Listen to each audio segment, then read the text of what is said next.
Nikita Kolesnikov is the developer of the hit video game series Hello Neighbor. There have been a lot of questions that were given to him by me and the community.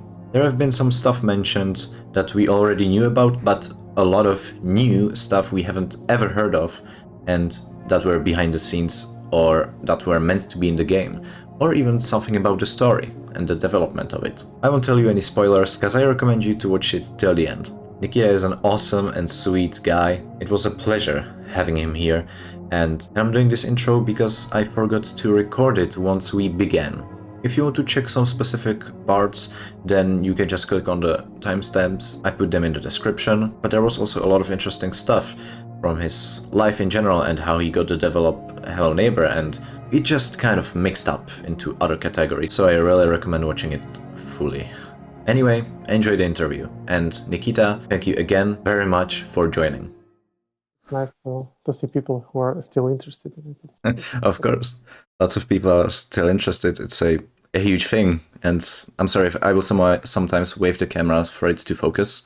I'd like to give you some warm-up questions, like, Okay.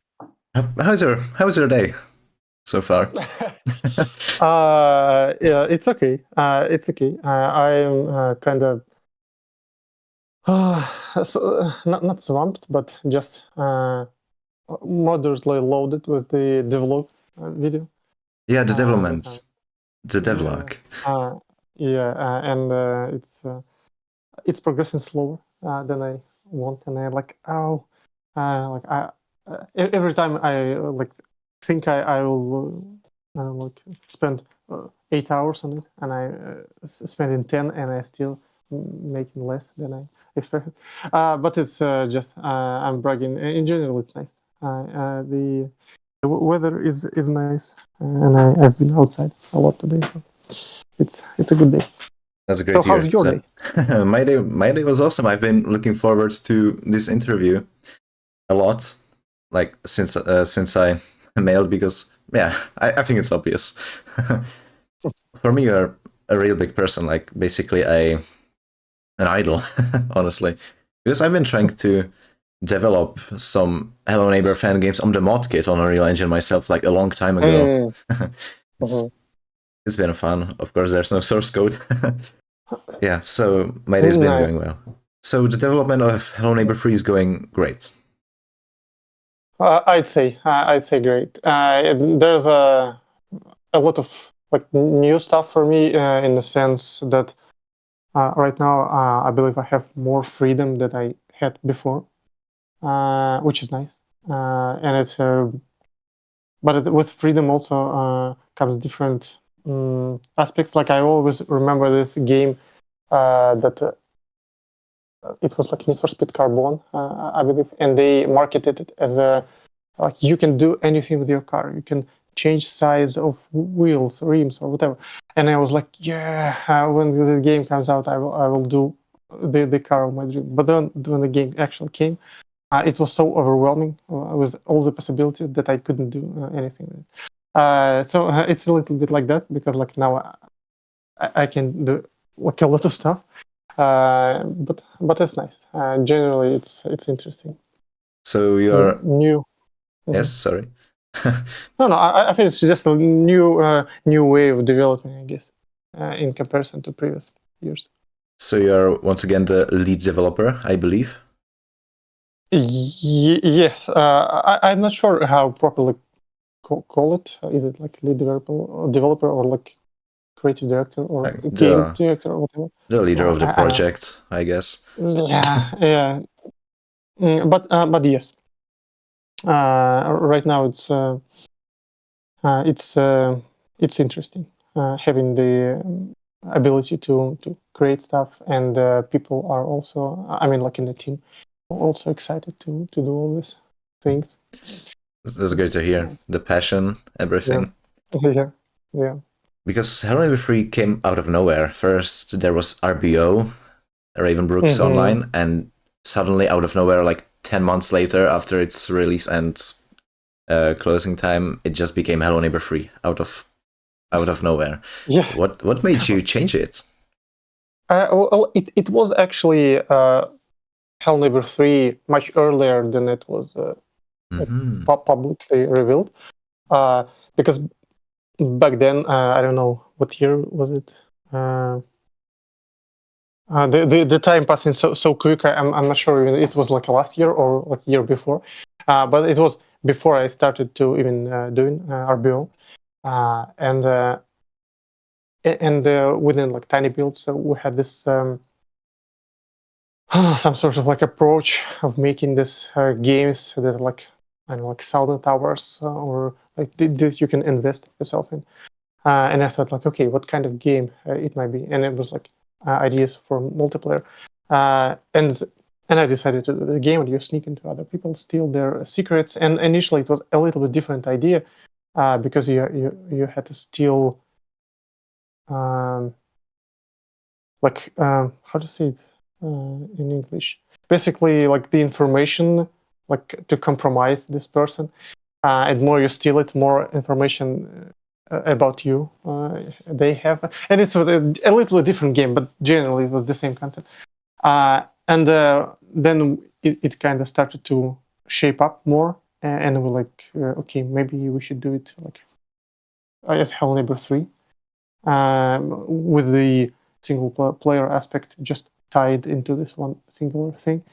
And I believe when the first prototype was given to the community to play, it was already Hell Neighbor 3 for me back then.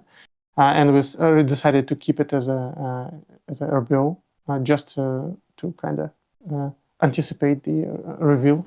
And for when you start the engine, you have this like how do you call it, the splash screen, like a small image when the engine is starting, and we usually change it for our project.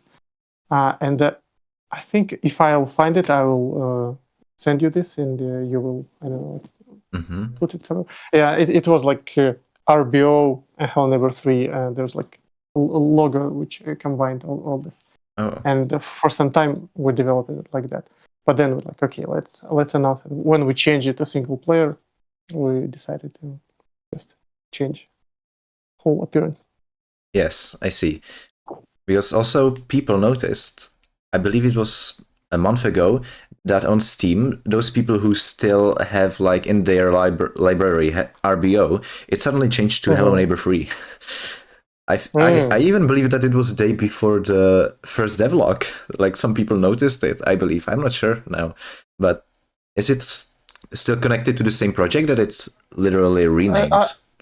It's renamed. The page in Steam, it was converted from RBO to Hell Neighbor 3. Yeah. So people who had RBO, they just saw they change. Yeah, that makes sense. Right. Thank you. That's honestly a lot of new stuff. So now the real main part of this interview, I will have 5 categories for you. We will start with like life questions. How is your life going and stuff. And then we will move to Hello Neighbor, from Hello Neighbor 1 to Hello Neighbor 2, 3, and lore. Because I've also asked the community what would they like to ask you. It took a long time to choose the questions. There was a lot of questions. And a lot of questions. I can imagine, because in Discord, when there's a slight like when I start to answer questions and they start quickly pile up, and then like after like 5 minutes it's like hundreds of questions for any possible topic, and I'm like, okay, it's just impossible. So I believe it was the same for you. I did my best. Yeah, so I had to close it a few days before. I can't speak.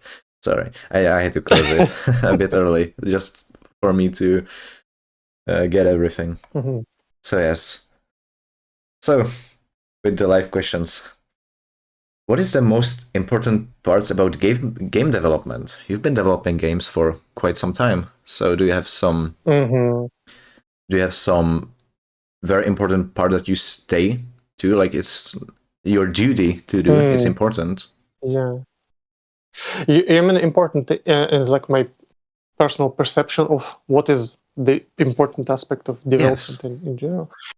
I think since I treat the game development as any other form of art, it's I believe it's honesty. If like no matter what kind of game you make, it's small or bigger, it's interesting or not, as long as it's honest and you try to reflect your personal things that you believe in, then it's I think this is the most important thing for me personally. If we're not going to like technical stuff, it's like on a little bit philosophical, but I think this is like the main idea. Yeah, that's what I mostly expected, that it would be some technical stuff, but honesty, that sounds really very real. It sounds honestly very inspiring. I never thought about that, because like I said, I've even tried some like own projects, of course inspired by Hello Neighbor. It's my life basically, but yeah, I've never thought about that, the honesty, everything. I feel like it's always better to try things before honestly like giving people what would it have, what would be there and stuff, to keep your word, keep your word, like, of the game. To give an example, because I don't know, my words are getting stuck in my throat. Let's say that it's an example. Hello Neighbor will be an open world, but then when it comes out, it's not. Like, just to keep your word, I feel like it's always the honesty must be there, and I also always thought that it's better to first try the things before promising them. Yeah, that's the word. Promise. Yeah. Yeah, if we go into technical part, it's what I also said. It's not too technical, but I mean the stuff I also talked in the devlog 1.5 is that it's just generally good practice just to not say stuff you're not yet sure you would be able to deliver. That's why with Hello Neighbor 3, I know like whatever you say, people will still like treat it as a promise. But like as we develop, I never say this would be or like that would be. I try to say we're trying to do this or we're targeting to do that, and because we're not sure yet. And this is just like there's a lot of times, and I think I even saw like the some sort of like a comedic sketch on YouTube. It's when the trailer created before game even developed, which not only like for the people who would buy the game, it's not a little bit not honest, but also it places the developers into really hard situation because they have to deliver stuff that was promised, and maybe even like not everyone was on board with like knowing what is promised and stuff. It's sometimes game development is multi-layered, and there's a lot of stuff like that happening. But yeah, promising stuff and not delivering them, it's not good. Yeah, it will always have some huge impact. I feel like it will never be small, even if it's like we changed a box model. It will always be quite big. I don't know why I even said, because box. How did even box become the main part of the franchise? Honestly, like when someone says Hello Neighbor, someone would imagine a key, someone would imagine a keyhole, someone would imagine a mustache. I would imagine a box, honestly. It was always only about moving in, and like the box is kind of classic. The image of moving in. Yeah, and it's funny. Like a lot of people call Hello Neighbor, like at least the original one, as like a box stacking game because you do stack block, and it's interesting because it happened naturally. Like I never looked at it as a box stacking game, and I believe if we play the pre-alpha, there's not that much boxes, I believe, but I don't remember. And the thing is that it was like, as I said before, it was like first game for everyone who worked on it, and there was like 5 people basically, and we tried to place objects inside house, and it felt like empty and it felt weird, and it was like, okay, what also can we do? And the idea of like placing a lot of boxes in a neighbor's house was also organically happened after, because like the original storyline was about character, like main character, who got in a car crash, and whatever everything that happens is like devil trying to lure him into like hell, uh, and uh, and that's why like, there was a lot of boxes initially, because it was some sort of like reminiscing of moving somewhere else.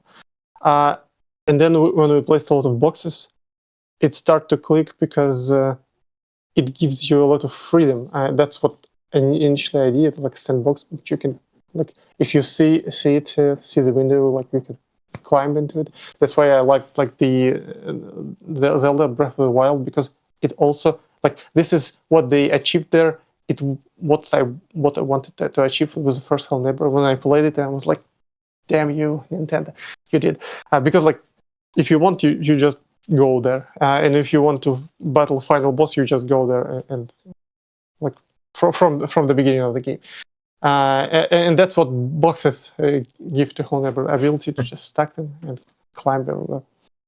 That's interesting. It's just a box, but it still has a huge. It has a huge role, a huge development in it. It's the box is. I know. I when someone still says "Hello Neighbor," I just imagine box stacking, throwing the box, breaking a window with a carton. It's. I feel like it's the item of Hello Neighbor. It's everywhere. Yeah. So this will be a lot out of the development. You can correct me if I'm wrong, but you were on a dog rescue mission not a long time ago. Yeah, yeah, kind of. And the this New Year's holiday we had, and it was like a week, or like a week and a half of just being to ourselves, without any project and stuff. Just, nice time just to rest. And we decided to go to Montenegro, and we found like a really beautiful house on Airbnb just to go there, and we moved by car, and on the way, like we're stopping at gas stations just to eat this gas station food, because the ride was like 6.5 hours or so, and at some gas station we found a dog, which was just like magical dog, and we're like, okay, this dog is nice. And we're like, should we take it or should not, or what should we do? And the dog was really special, and we're like, okay, we cannot pick the dog because we're still before the like border crossing to Montenegro. And like, okay, we will return for the dog on our way back, like a week later. We're like, okay. Then when we reached this Montenegro, and we still were like, should we take the dog or should not? Should we pick it or not? And there was like different dogs there at Montenegro. Just happens to be 2 dogs that was like basically like living with us, just 2 random dogs at this house, which kind of almost like a sign of destiny, like for a dog. And we were like, okay, we're definitely picking this dog. And then we returning it back, and we swing by this gas station, and like this dog is not there. Like, we try to like look everywhere. We found a bunch of different dogs who were just as cute, but this dog wasn't there. And we started to ask people, and it's the gas station in Serbia, and we just barely can understand each other. And there was like 2 like teenage girls, and they're like, okay, we know the dog you're talking about. Let's go find her. And then we'll spend like a half night walking around this small town looking for the dog, and we still couldn't find it. And we returned home. And the next day we again went there, and then we found the dog, and we took it.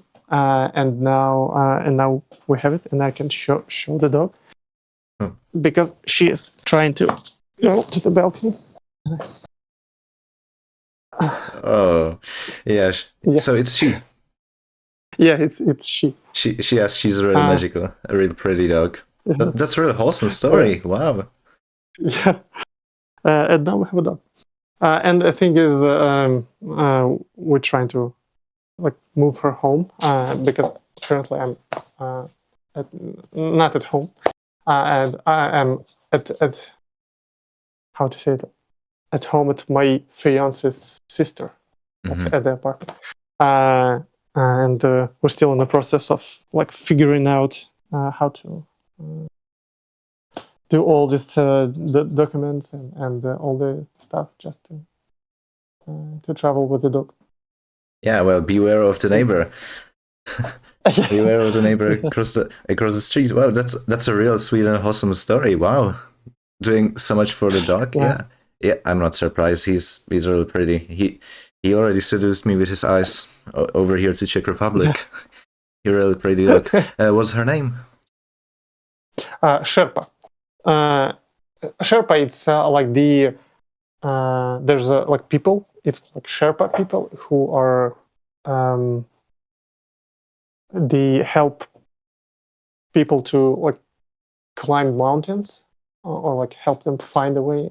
There's like native people, like mountain people, and there was a lot of. It will take another 20 minutes explaining why it happens to be Sherpa, but it was a very special name for us, and we decided to pick Sherpa, which is funny. When we went to in Serbia to the vet and tried to do all this vaccination for the dog and stuff, and they're like writing papers and like, okay, what the name of the dog? Oops, sorry. And I said like Sherpa, and he's like stopped and like, do you know what it means in Serbian? I'm like, no. Turned out it means like boiling pot, basically. And everyone here laughing when we put like pet grooming place, like dogs hairdressers, and like, okay, here's the dog, and like, what's her name? Like Sherpa, and everyone's just laughing because everyone. Yeah, so it's basically like boiling pot. Interesting and unique name. Yeah. Very pretty. Yeah. Well, Sherpa, if I'm pronouncing it correctly. Mm-hmm. Yeah, that was the question. What's his name? Or her? Have you done? Were you doing anything else for a living before you were working on Hello Neighbor and in general video games coding? Yeah. Yeah, I never like the before I went into video games, I was like my degree is marketing and advertising. It's just like it happened. It helped me to know certain stuff, but it's not something that I wanted to do. And after I, and after I graduated, I was like looking for a job, and I worked in like a small business-oriented marketing like a magazine, and I sold like, advertising slots there, and then I became like editor of this magazine, but it wasn't like fun job. Like I hated it, and I like for a long time I thought like this is my life. This is how I will be living. And at some point, again, sorry. And at some point, I saw the Steve Jobs video, who was talking to like Stanford's graduates or something. I don't remember this video, but it's easy to find. And I was so inspired by it, inspired by just like doing what you love and doing what you want. And I was like, I knew I wanted to make video games. So like the next day I said like, okay, I'm quit. And I just found in my hometown like 2 companies who did video games, and I applied to them, and one answered me, and I went there, and it was salary like much less from what I was getting doing this magazine, and I was went there as like an artist, and I did some sketches and like few test works, and they said like, okay, that's okay, you will be like a assistant to artist. And I was like, okay, whatever, just take me. And they took me, and it was dynamic pixels, and back then they just did mobile games, and I worked, and when I went there, it was like first day of starting developing new game, and it was like assignment for all artists, was like to come up with a like an image that would look like a screenshot from the game, which then would be used as a reference for the art style, for the whole style for the game. And I was like really inspired, and I created this image, and my image was picked as an art style for this. And if you look at it, it's the game is called Goal Defense, and if you look at it, they look a little bit like Neighbor. They all have like big chins and whatever. It's like really old game, and my style was picked. And like a week later, I was promoted from being assistant artist for just regular artist. And basically, it was like my first real job to create the art style and characters and animations for this 2D mobile game. It's basically the like a tower defense, but all the enemies and all the like turrets or like whatever you place, it's all some sort of like people from sport. It's like baseball player who just like throw walls, or like I don't remember, like football player or something. And it's interesting game, but a bit weird, but it's nice. And it was basically the first game I ever worked on.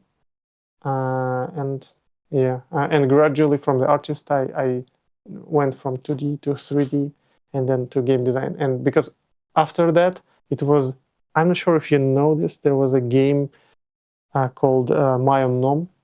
It was about this cut the rope character from the like there's Zeptolab developer, and then like the game when you just with your finger like cut the ropes and there's like candies falling and there's like a green animal creature eating them. But if you right cut the rope, you'll find it. And we did like Tamagotchi style game for them with this character, and it was first time when I did like 3D animations, and I went to courses for 3D animations, and then by the end of development I started to design stuff, and but when this game was like approaching its release date, I realized like before that this whole tower defense game, it was like so inspiring, and we developed it for like a year and a half or so, and I was like, yeah, it's nice. It was 2012, I believe,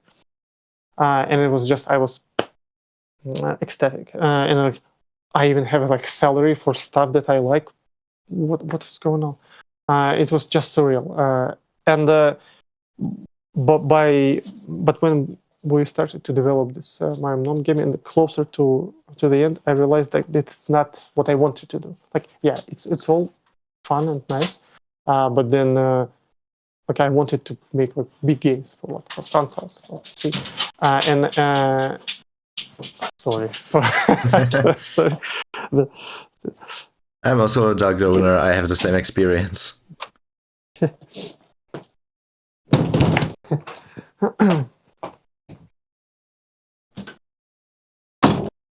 Okay, and so I realized like, okay, I want to make like big games, and I decided, okay, I'll quit. I'll start my own game, and I looked through all the like notes that I had, and one of the notes was Hello Neighbor, and I was okay. this is the game I'll be doing, because I was so inspired. And I asked like one of my friends, like, do you want to make a game with me? And he's like, nah, I'm not sure if it's like something that I'm interested in doing.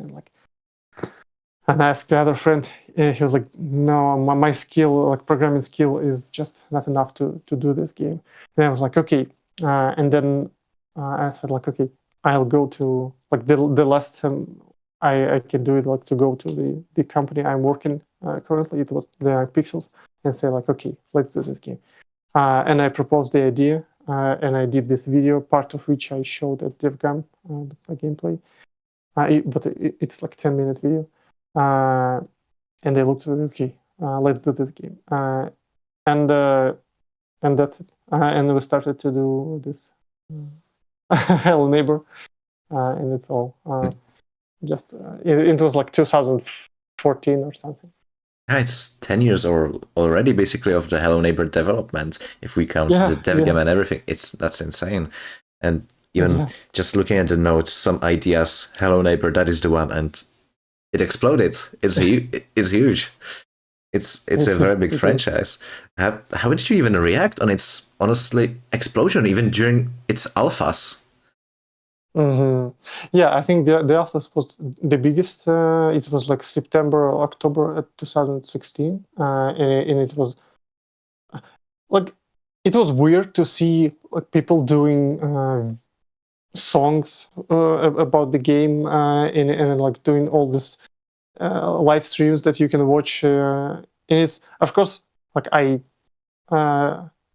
rarely watch live stream of someone playing, but when someone playing your game, it's just mesmerizing to see what people feel and like watch their reactions. But thing is, even though like I always dreamt about making a game and it being somewhat successful, and what happened with Hello Neighbor is like 100 times more than I thought that I could ever achieve in my life, with like making something this interesting to people. But when this actually happened, because I thought like, even if someone plays my game, it will be just I will just die of happiness. But then when this all actually happened, I felt that like I wouldn't say like I didn't feel anything, but it felt weirder than I expected it to be. I thought it would be something surreal, but since the development itself is quite hard, and there's a lot of, I don't know, different and weird aspects to the whole thing, that by the time of release, by the time it's or even being this popular, I'm like, okay, where are all those feeling that I thought I would be feeling? And maybe it's something like from my personal like psychological stuff. Like when you finish something, you don't feel you achieved something. You feel that, okay, like I checked, and like let's do next thing. So it's hard to explain. It's surprised me that it's a bit weirder than I thought it would be. I think it's also how it exploded is also because if we ignore the story, which at that time it was very different about all the devil satanist stuff, basically the gameplay was breach into your neighbor's basement. It sounded like there were, of course, I believe there were a lot of comparisons with Home Alone of sorts. It was house basically full of traps over the time, and the only goal was to breach into your neighbor's basement while not to get caught. Otherwise, it would get harder and harder. The AI would evolve. But if we sum it up like this, it's simple but so captivating. Simple stuff at that time, I believe, worked a lot, and it still does. It then became a huge franchise.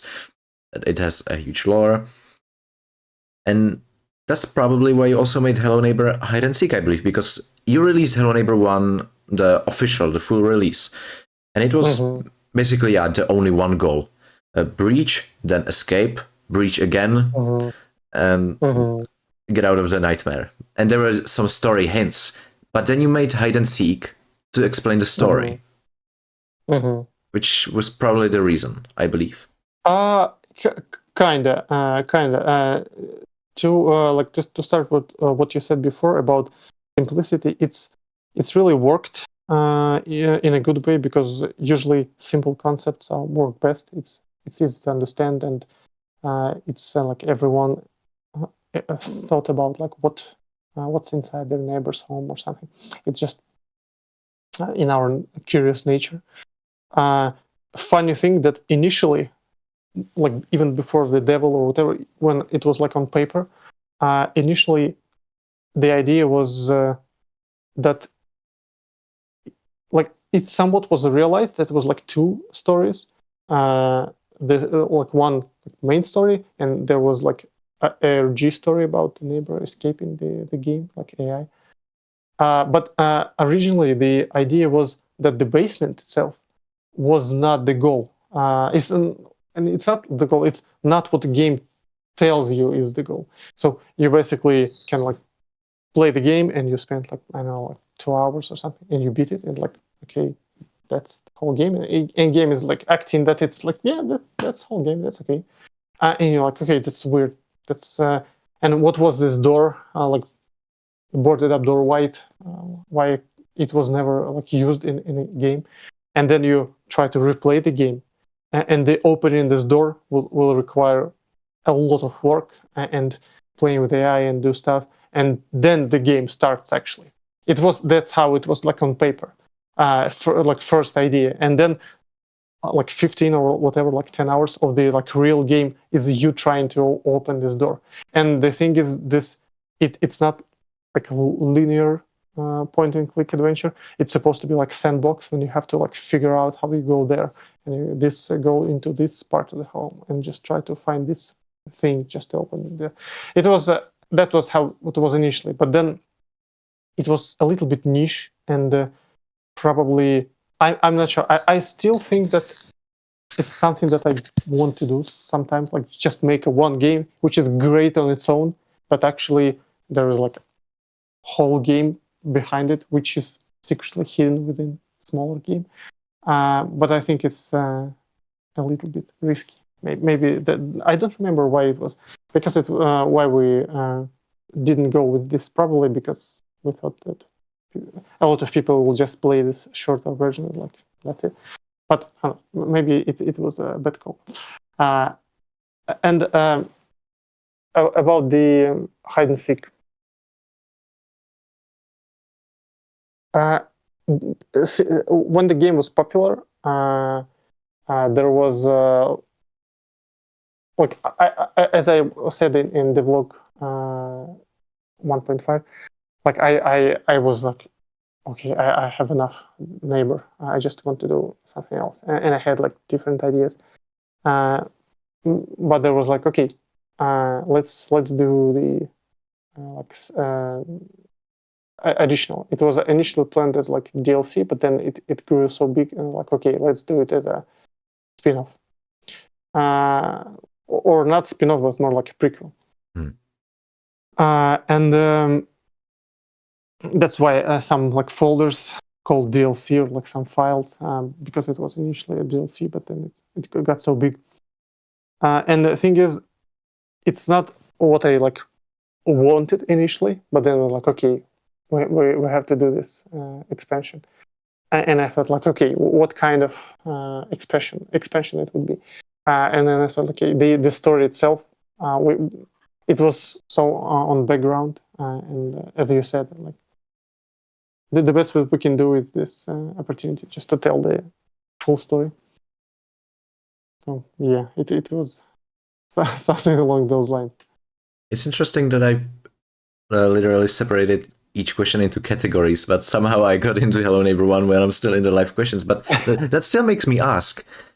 It's probably 100% because now Eerie Guest makes games, and Tiny Build is the head of Hello Neighbor and its story, because they're also like working on the movie and stuff. So when you were doing hide and seek, were you like told by Tiny Build, hey, we decided this will be the story, make a game?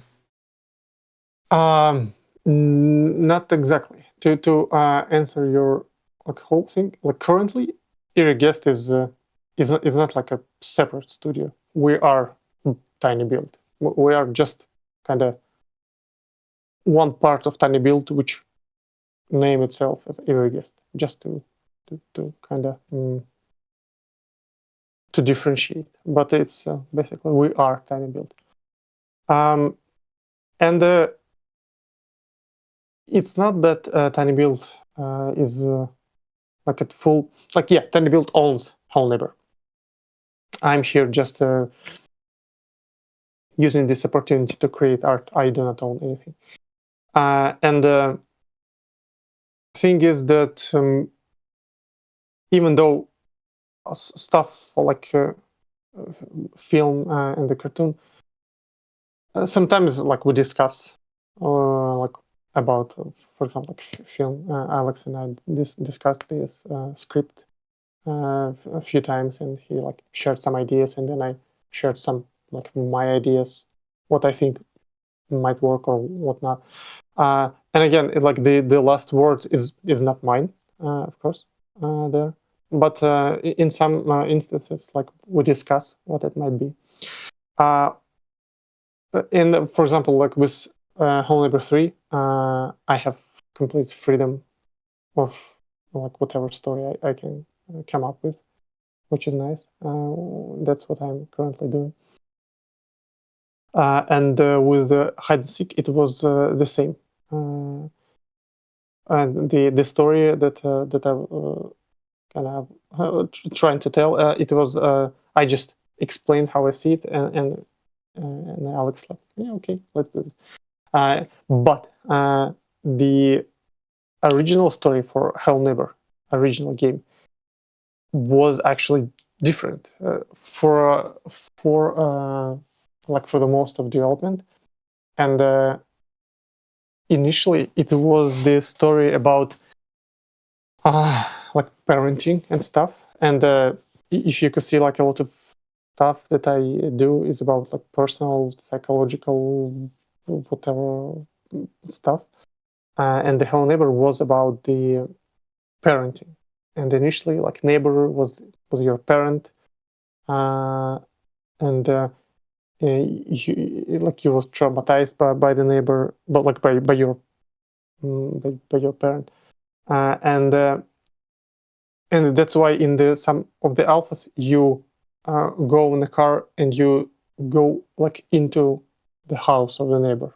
I believe it was like Alpha 2. It was, yes, like, Alpha 2. yeah.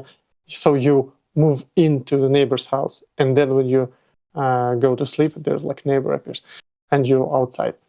That's what it was. It was the different story, and that's why there was an image when there's like you with a like not you, but some sort of like a kid with a neighbor like standing or something. And that was like, are they parent and child? And they were, and this like thing, which then became fear, this like black thing, it was initially some sort of like, how do you call it? Hallucination? Like, not hallucination, but like representation of all this, how do you say it? Like I would say like bad parenting over the generations of like families. Mm-hmm. And the thing was that the neighbor, like your like father in the game, it's not because he's like explicitly do not love you or something. It's because he was tormented by like his parents, and they are by their parents, and that's why you don't like basically like kill the neighbor. You just go into his back. There was like his burden on his back, and then you fight this like entity, and there was like some child neighbor supposed to be there, because you accepting your like parents and you protect your own parent from this thing, and that's why initially you kind of destroyed, and that's why in the end neighbor was like waving his hand and just go into the door because you kind of accepted him. And the what was like scrapped ending, when you like finally you're in the, it's not the basement, it's just old like storage room, and you see like through the photos of your, like those toys from your childhood, you basically accept it, and all the resentment that you had towards your parents, you just released it, and in the final frames you just go on the street to the like graveyard because the parents are already dead. This was like the initial idea, but then at some point there was like discussion, okay, this is too niche, there's like we have to do something more like the relation, like what's inside the basement should be something greater than just your memories. The people are anticipated for so long, like what's inside the basement, it should be something like super intense. And I was given the idea, and like most, I don't know, like 50% of the game was already done, and basically like Act 3 was almost finished, and the final battles or whatever. And then like okay, and I was given like this short text depicting the story of the neighbor and his children. I don't remember where this like text came from, but it was like okay, there was a family, the wife died in a car crash, or like just died somehow. It wasn't specified, and the son couldn't accept it and got like anger issues, and by accident killed his sister. And the son is in the basement, and the sister is kind of in the backyard.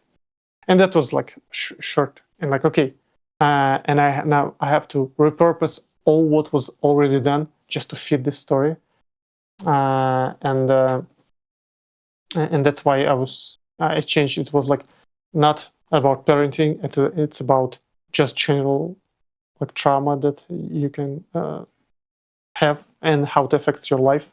Good thing that all traumas, not good thing, but kind of good thing that all traumas are similar-ish in terms of how they affect your life.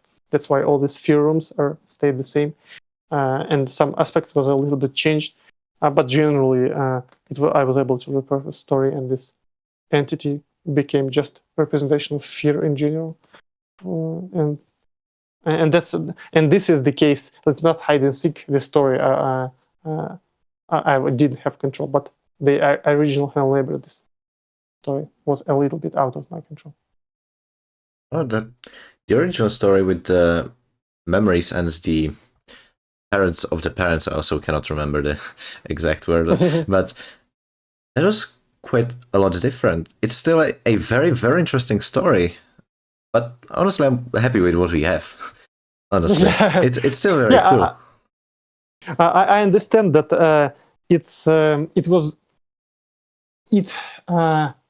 it had the potential of be just one more indie game, because as a lot of indie game developers, they have this like personal things that they want to talk about, and they make games, and not a lot of people can relate to the stories, and it's like yeah, it's a okay game, and it just kind of goes away. But what we changed the story into what it became, it's somewhat like more intriguing, and then like out of this short text, basically I built the whole picture, and I think it made the game more, I would say, like approachable and not relate, but even somewhat relatable, because it just generally covers the topic of anxiety. So it's a good thing. Yes, I agree with that. It's, yeah, like I said, still interesting, but what we have, I feel like it feels more real of sorts, but also it expanded a lot too. It expanded to the past, to the future. We got books, literally. But we should also move on to the other questions because there's quite a lot of them. A lot of them. So, oh yeah, we accidentally even answered some questions, or you have answered some questions by an accident, basically. Oh yes, I like this one. Do you play any other games? Really? You mentioned Zelda previously, Yes. but do you have any other games and a favorite game? Ooh. Of course, I play games, and mm, okay, let's start with the games that I play. I think sometimes people say like I play everything. I kind of play everything, but it happens. I don't know. Maybe it's just me. Maybe it's age or whatever. I don't know.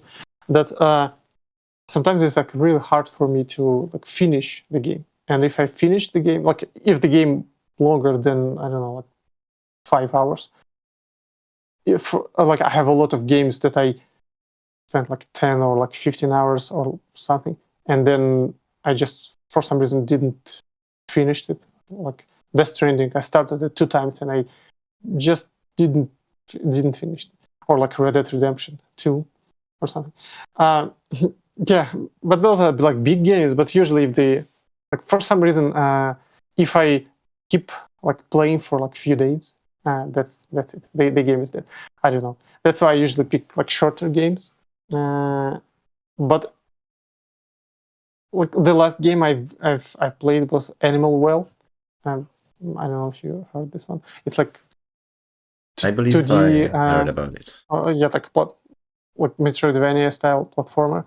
But it's just like everyone was talking about it, and I was like, okay, let's check what's all the fuss about. And I started to play it, and I was like, but it's like it's nothing special. But then like I finished like played for a few hours, and the next day like okay, I feel like for some reason I want to try more, and then it just couldn't stop. Something about it just done so well, and it just like sucks you in. It just a very serial game. And then when I watched a few YouTube videos, I realized that it has like huge community, and there's a lot of stuff in this game that I know like I barely scratched the surface of the game, and I thought like I had like 80%, but probably I had like 20% of the whole game. It's surreal. The game is crazy. But generally, I don't know. I like games that about freedom, like freedom and sense, like self-expression, or like emotional games. Um, but it's I don't know. It's hard to pick one favorite game. It's interesting. If I was told I don't have any game, and I think like throughout the years, if you would ask me this like 10 years ago, I would say different game, because I remember and I asked myself when I was a teenager, like what is the game that I would pick if I would be able to play it only this game for the rest of my life. At times I said like GTA San Andreas. It was like when I was a teenager. But right now, I'm not sure. Maybe Minecraft or something. Minecraft. Yeah, but it's not It's a like classic. favorite. Yeah, but it's like if we're talking about like playing the only one game, but it's hard to say. It's hard to say. Like, what is your favorite game? Oh my god, this is very controversial. I can't really say Hello Neighbor because I love the franchise in general, but it's a game. Mhm. It's Dead by Daylight. Have you heard about it? Yeah, sure, Yeah, sure. it's a huge game, huge multiplayer co-op game, but it's so frustrating too. It's the game balance is ugly. It's really ugly. It's not fair.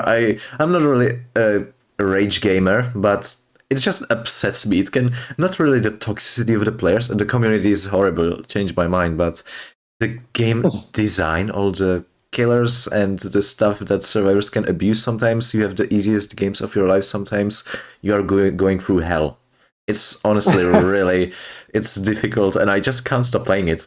I played it today. I played it yesterday. I I don't know. It's It's a interesting. I never played this game actually. Like I know a lot about it, but I just never tried. It's an addiction, honestly. It's an addiction. I don't know why. It's an addiction. Yeah. So not a favorite game. I feel like it's for me also hard to pick because I cannot call this game my favorite since it's sometimes really cannot make me happy. But if you have, it's hard to say because the next question is what is your favorite Hello Neighbor game? But it's something you cannot really answer. That's like asking a musician what your favorite song is. Like what do you is. It's like to choose your favorite child. I would feel like. It's true, and it's also weird because, like, when you develop a game, of course, it depends on the game. If it's something like Minecraft, it's not the same, but still, like, you cannot play the game as other people playing it when you developed it, and it's like a blessing and a curse. For example, like with like Whole Neighbor or something. This game is. Like I cannot play it, and I cannot experience what people experience, but I get to experience the development process of the game rather than the game itself.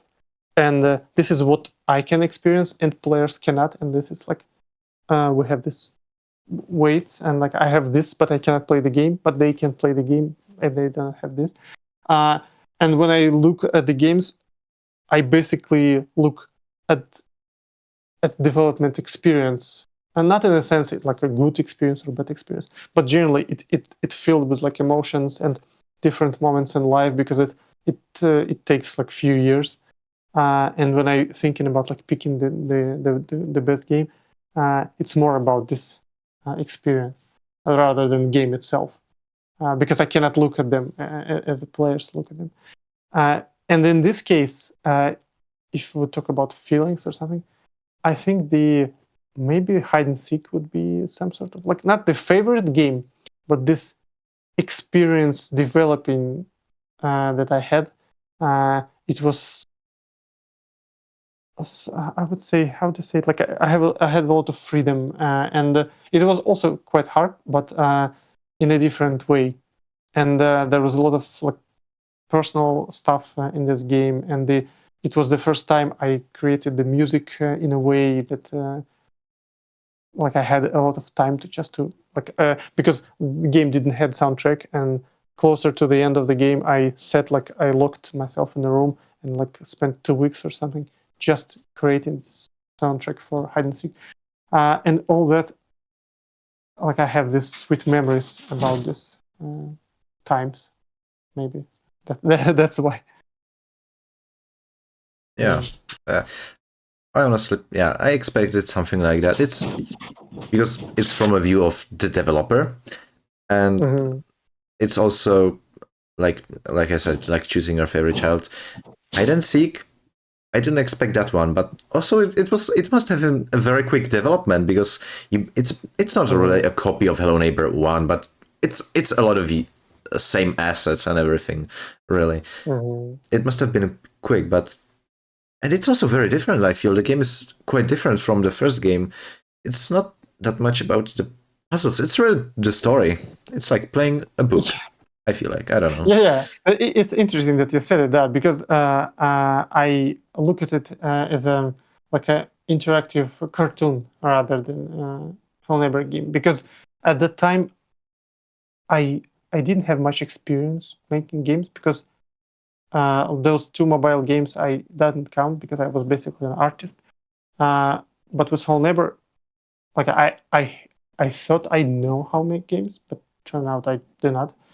And everything is new, and I didn't know how to expand properly on the game, and I just did what I thought would work. But in the end, I was just basically did like interactive cartoon, some sort of like a roller coaster experience rather than like game.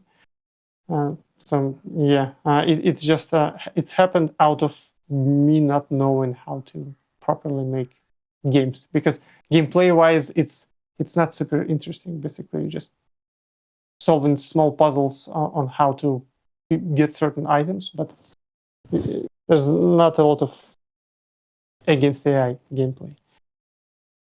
I would agree with that. Yeah. It's for me, it's one of the more boring ones, but one of the more.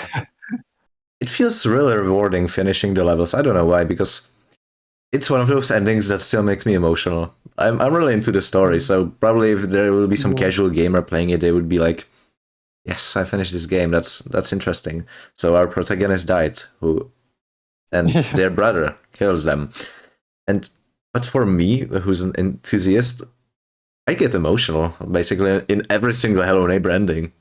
Honestly, Hello Neighbor 1, Hello Neighbor Hide and Seek, yeah. So yeah, same. do you last well, the last like casual question, life questions. Do you have any other talents besides coding? Like, do you have like playing an instrument? You composed the music for Hello Neighbor, for example. I think is I do not code in a like coding sense because all stuff that I did for like RBO I did with Unreal blueprints, which is like visual programming and it still requires like, programming thinking. But I never worked with like actual like C++ code for Unreal, for example. So that's why I do not know how to do. And every prototype, whatever I do, I just do with blueprints. This is my tool. Um, and sorry, the dog, like it asks to go out and then asks to go in again. Yeah, just I have really experienced the same thing with my dog, just not right now. Yeah. So yeah, I do music, and before like till the Hello Neighbor 2 Alpha 1.5, basically till the moment I was still working on a project. I was making all music for all iterations of Hello Neighbor. And I have like some music for myself doing in the spare time. I also I kind of consider myself artist, I believe. So a lot of stuff, like all the concept art for Hello Neighbor 3, like characters, it was done by me. And I don't know, but usually I look at myself as like game designer, musician, and artist. 3, the magic number, but I don't know what else. Hopefully, I'm just a good enough person, which which is also a skill. Of course, you don't have to have to be talented in everything in the world to be a great person. Um, you are already a great person. I'm really having a great time having this conversation with you. I'm really enjoying it. So, music, playing on guitar from time to time, because Yeah. the Hello Neighbor music, or very nostalgic, nice music to listen to, is on a guitar, I believe, most of them.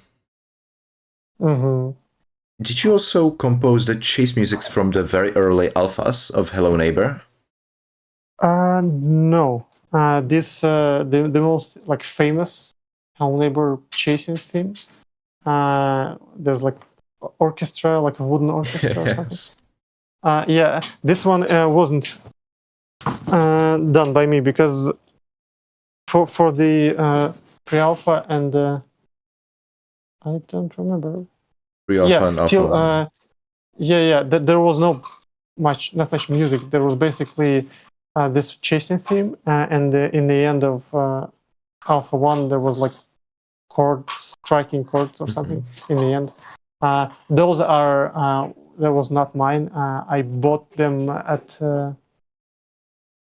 Sound Snap or something. There was like it still is probably like huge website that you can buy music, not music, but like music and sounds for lights for like commercial use, and all the sounds for like first alphas, however, was just from this website. Interesting, because we got from Alpha 1 3 quite aggressive chase musics, then to just going to Alpha 2 into some simple bass, few notes. It's honestly the best one is that I did because I thought it was just too intense, and the neighbor chasing so often, and I decided to make something like softer, so it doesn't bother when you play many hours. Yeah, it feels like just a jogging.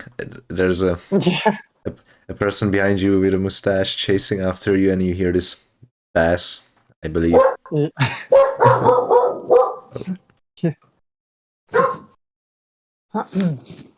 So, still unbelievable how many questions are left. Oh my god. Well, I think that this whole conversation we had so far. Quite kind of answers the first question, because now we are entering the Hello Neighbor 1 category. Just now, yes. The first question. When you look at Hello Neighbor 1, do you get some memories? I think that now that we talked about it, there was a lot of stuff, honestly, that was even behind the scenes. Yeah, mostly behind the scenes. Yeah. Right now, like usually, human brain have this magical capacity to erase all this like how to say it? Like not comfortable memories, and just leave only good ones. So then, even though the development itself was quite hard, right now I'm looking at it with sort of like a gratitude. It was my first game, and looking at all these characters, it seems like something from a different life, and it's even inspiring that it happened. It's I have a lot of complex feelings looking at the screenshots and stuff. It's weird. Even that you ask right now, I'm just getting hard time picking right words because there's a lot of thoughts. Yeah. It's hard to say. It's complex. It was a long time ago, so even like having those memories, this nostalgia moment, remembering all this shouting in the office while the development was on, with the Hello Neighbor nostalgia guitar riff in the head, which I have right now, basically. This is kind of a memory digging question from the community, and that's how the navigation system for AI works in pre-alpha or alpha 1.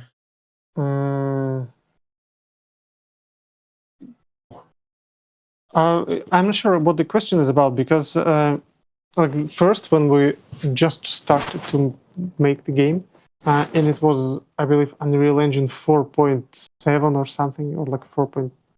It was super rough, and the navigation system that they had was weird. And the programmer, because basically at the beginning there was like only me and the programmer, and he wrote his own code base for this navigation system. And I'm not sure if we used it in pre-alpha, or by the time of pre-alpha the engine was updated enough that the navigation system was just good enough for us. I don't remember, but I don't think there was something like magical. It's probably just the Unreal Engine's default nav mesh system. Yeah, because it was probably mostly because the navigation they meant by that he can catch you off very often and stuff. But yeah, it was also surprising back then, really. Yeah, maybe in a sense, like there was like what definitely I can say. Maybe this is mostly what this question is about. There was never like it was the major idea that there was no like cheating, there was no teleporting, there was no telling the neighbor your location or something. Everything he does he just collects from the outside world. And in some cases, maybe like pursuing was done, but I don't remember. It was so long ago. Like it tried to find like point before you like projecting your possible position before you, and that's why he can cut you off. Maybe something like that. But generally, yeah, it was fair, and there was no weird tricks. But sometimes I thought that there is weird tricks because he would just sneak up on you, but no, it was all real. Yes. I'm not a coder myself, so honestly, I don't have really anything to add up on that. So this is an interesting one. Probably you've saw this question many times and you just roll your eyes or anything, but are there some versions or builds of Hello Neighbor 1 that we haven't seen, heard about, or anything really? Like something like, I don't know, I will just, like an example, Alpha 0.5.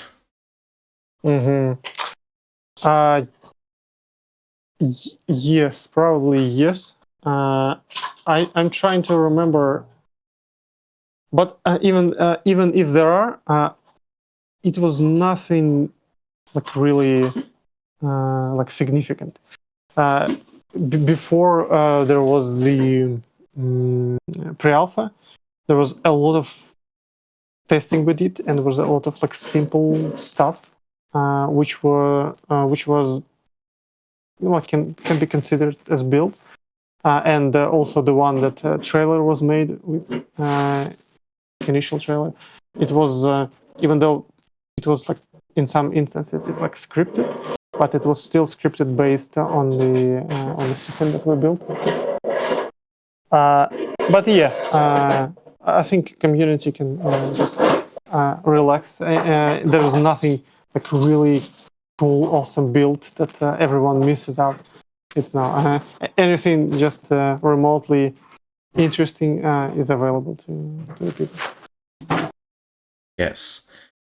There was also like this Alpha 1.5 Hello Neighbor before the Alpha 2, but it wasn't released. I believe they are fan games only. But I don't see that much of a difference in there. Maybe some small like location changes and the models, because it still had the more realistic Alpha 1 models. But I just saw the community going nuts over the Alpha 1.5 build, so that was a bit curious. Yeah, I was. I also saw a lot of comments about it, and I'm trying to remember if it's like actual thing or it's something that the community made up. Because there's a lot of stuff that I look and I'm like, okay, is it like real or it's just someone created it and now everyone thinks it's real. And this is the same like for Alpha 1.5, because I'm not sure if it's like I don't remember how it came to be. Do you know like where it all came from? Do people have like screenshots or something? How it like become a thing? I think I know. I think it was because of the trailer for Alpha 2, because I only think that it was just an early build of the Alpha 2, and that's it. That's only my theory. I don't really dig into it. But that's my opinion, because honestly, in the trailer for it, there were still a lot of Alpha 1 playthroughs. Also, there was the basement in the Alpha 1.5. There was the basement. I think that's the biggest part. Now I just remembered. Yeah, the basement. Right. Yeah. Yeah. Yeah, there was one. I don't remember if it was significantly different in terms of gameplay besides the basement, because I remember we had this idea that you go to the basement and you just kind of go through it, and then in the if you remember in the trailer, the player there's like a door and player opens it or something, and the trailer ends, and it's supposed to bring you into like different location, and like you open the door, but in reality you just transport it into like you're walking outside like gas station or something, and it's just completely like different house you have to sneak in, and I don't remember how it was connected, like story-wise, but I think we ditched this idea and changed it. I'm not going to lie, it made me kind of sad when I realized that the basement doesn't exist. Basically, like this section, it doesn't exist. There's just a slightly open door. You go to it, and then there's just the helloneighbor.com link. And it honestly made me disappointed, I remember, because the chase looked really cool. It looked really cool, and then I walked up to the door and visit our page. New alphas coming soon and stuff. Yeah, I don't remember actually why we didn't allow like players to play through it and just show this banner at the final door as it was with the trailer. I don't know, and I don't know what is better, to just give players ability to play this half-baked basement, or just to build the anticipation and let people to just dig into files. But I'm not sure. But probably it was disappointing now as a year. I mean, people had the console back then, and YouTubers and everyone. So the basement was still there. Everything worked. There was just no chase and anything. But yeah, it was sad, honestly. But I think it was probably the reason of the anticipation and stuff, that we should not know what's there. But you even made a trailer, so why scrap it? I don't know. It's weird. I don't. Yeah, it is weird. Now that you're saying it, it's just weird that we showed it in a trailer, but we didn't let anyone play it. It's weird. All right. So next question. Oh yeah, this is probably the most oh my god, okay. People want to hear the answer to this question the most, probably. What made you change the art style from the more realistic one to the cartoonish one? Okay, yeah. This is an interesting one. When we started to make the game, it was basically me from being just artist, just one of 3 or 4 artists, and it's like a lot of change. It was like 20 people in the dynamic pixels, but by the time we started development of Hello Neighbors, it was like 5. So I suddenly now like, I don't know how do you call it, like creative director or something, from artist to this, and I didn't know how to do anything, and I was like, okay, we need TV, okay, we need a cupboard, okay, someone like made sofa or something, and I was like designing stuff and level design, and there was 2 artists who do stuff, and then at some point when the game was just getting bigger and bigger, I realized that there was like there was no like checking on what's going on with style. Like I at one, like, of course we try to like make it more or less coherent, but then or like cohesive. I don't know how to say. Wait a second. The dog took the charger from the. Now she's going to chew on it. This is not something that she should be doing. Okay. Curious dog.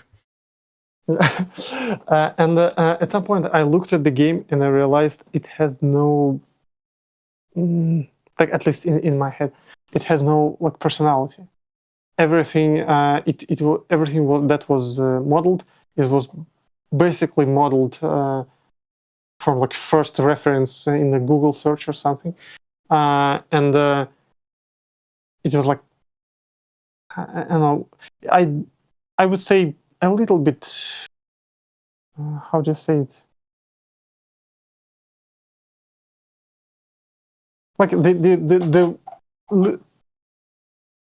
wasn't the best work from the artists. This it's not because the artists are bad, because me as a person didn't give them right direction for like what they're supposed to be doing, and they just did whatever they felt, which was like my bad. And the thing is, at some point, like, okay, this is problem. The game, like, if you look at the game, it's probably hard to recognize that it's some sort of like a specific game. And I thought, like, okay, we need to change the art style. And at some point, like, okay, there was like CEO of Dynamic Pixels, and I was saying to him, like, okay, we need to change it. What should we do? Like, we just have to delete all the assets and just to create them from scratch. And he was like, okay, let's do this. And the artist was not happy about this decision. And like, what the hell? And at that point, I still was not able to explain them what the style like should be and how to properly create these assets or something, because I didn't have like the right skill to do this. So I just drew all the concept art for every single item in the game because I couldn't explain how they can do this. So like instead of giving the artist like teaching them how to fish, I just gave them a bunch of fish. Yeah, due to lack of experience, and they did a good job modeling all this stuff. And after that, the art style became like you look at the screenshot and you see that everything is just in the same style. Because before that, it was half realistic, half weird. It wasn't like bad, but it wasn't how they say it, refined or something. It wasn't like in the same style. It was just a bunch of random. It almost looked like it's a random assets from asset store, but just it was made by us internally. So maybe it was. I know that a lot of people liked the old style more than new one. I myself like the new one, the cartoonish one, more because it feels comfy and it kind of fits to the game for me. I've been watching Hello Neighbor honestly since Alpha 1, so when I was really young, but I started playing it since the day of the full game's release, so probably even that's probably the reason why I like the caricature style more. But if I understood correctly previously, so the idea of the art style was meant to be caricature from the beginning?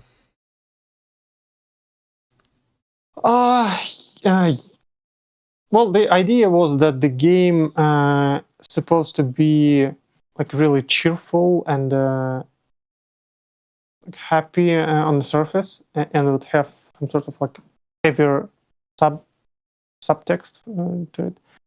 And if you look at the first two images of Hello Neighbor, it's like even as before, like when the neighbor looked differently, they have different colors, and he's like having like boards doing, and the boards are like bright red and everything is cartoony, and there's like some street like pinkish sunset.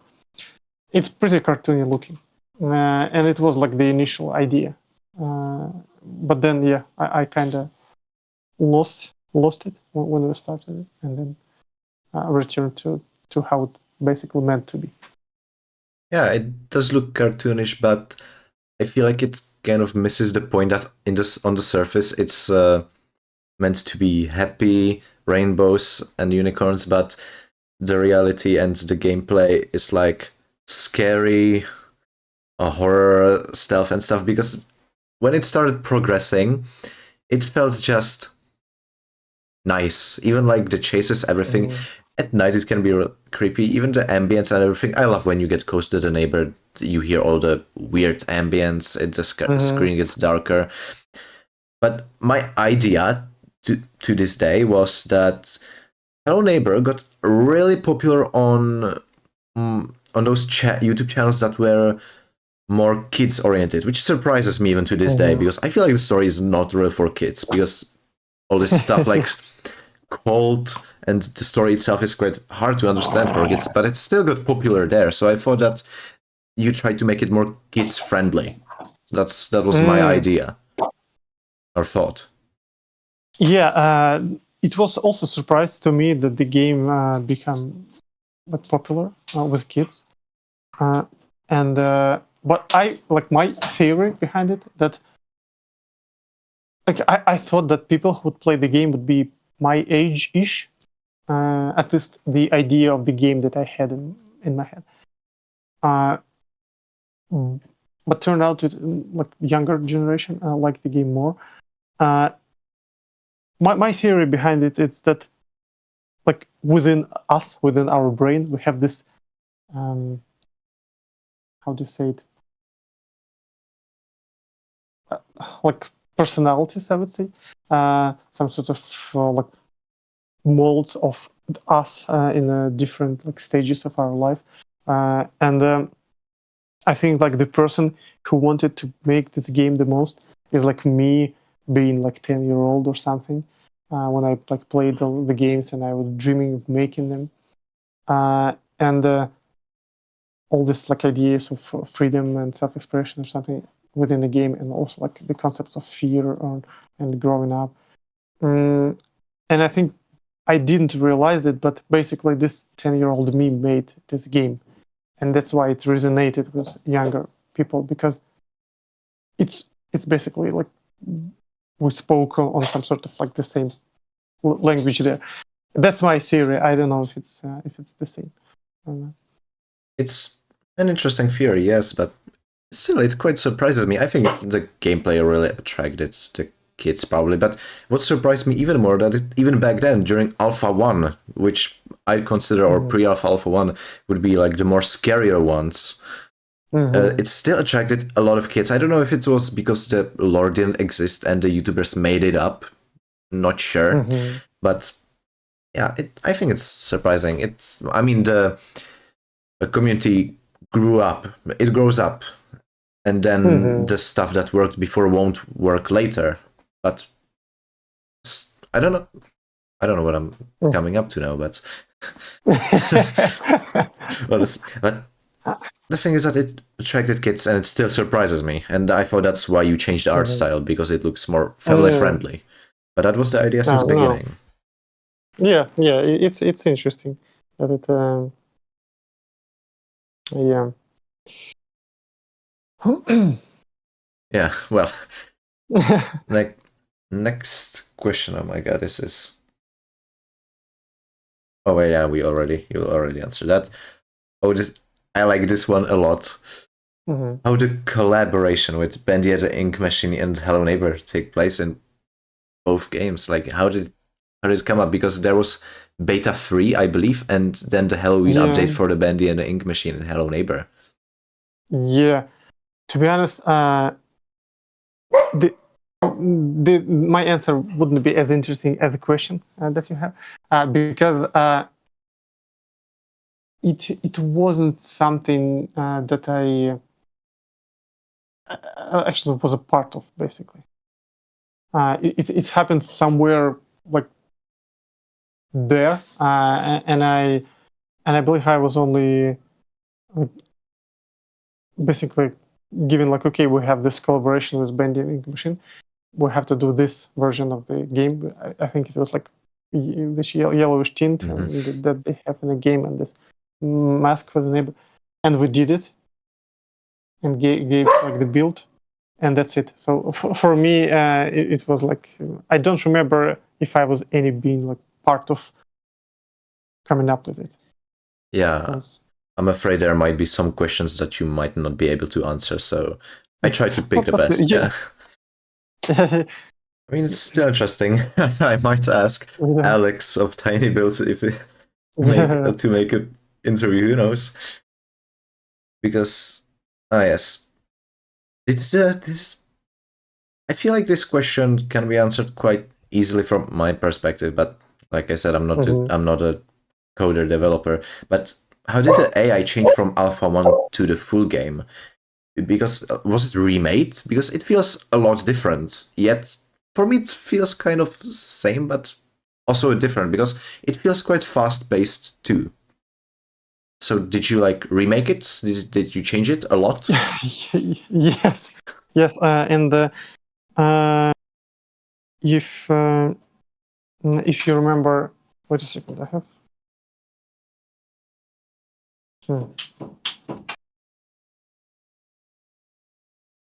Okay. I had a call. So about the AI, thing is that I think there was like stuff that a neighbor, like I think like watering flowers or something, stuff that he stopped doing in later updates. And the thing is that we had like programmer who worked. Sorry, the dog again. Hey, go out, пожалуйста. Go.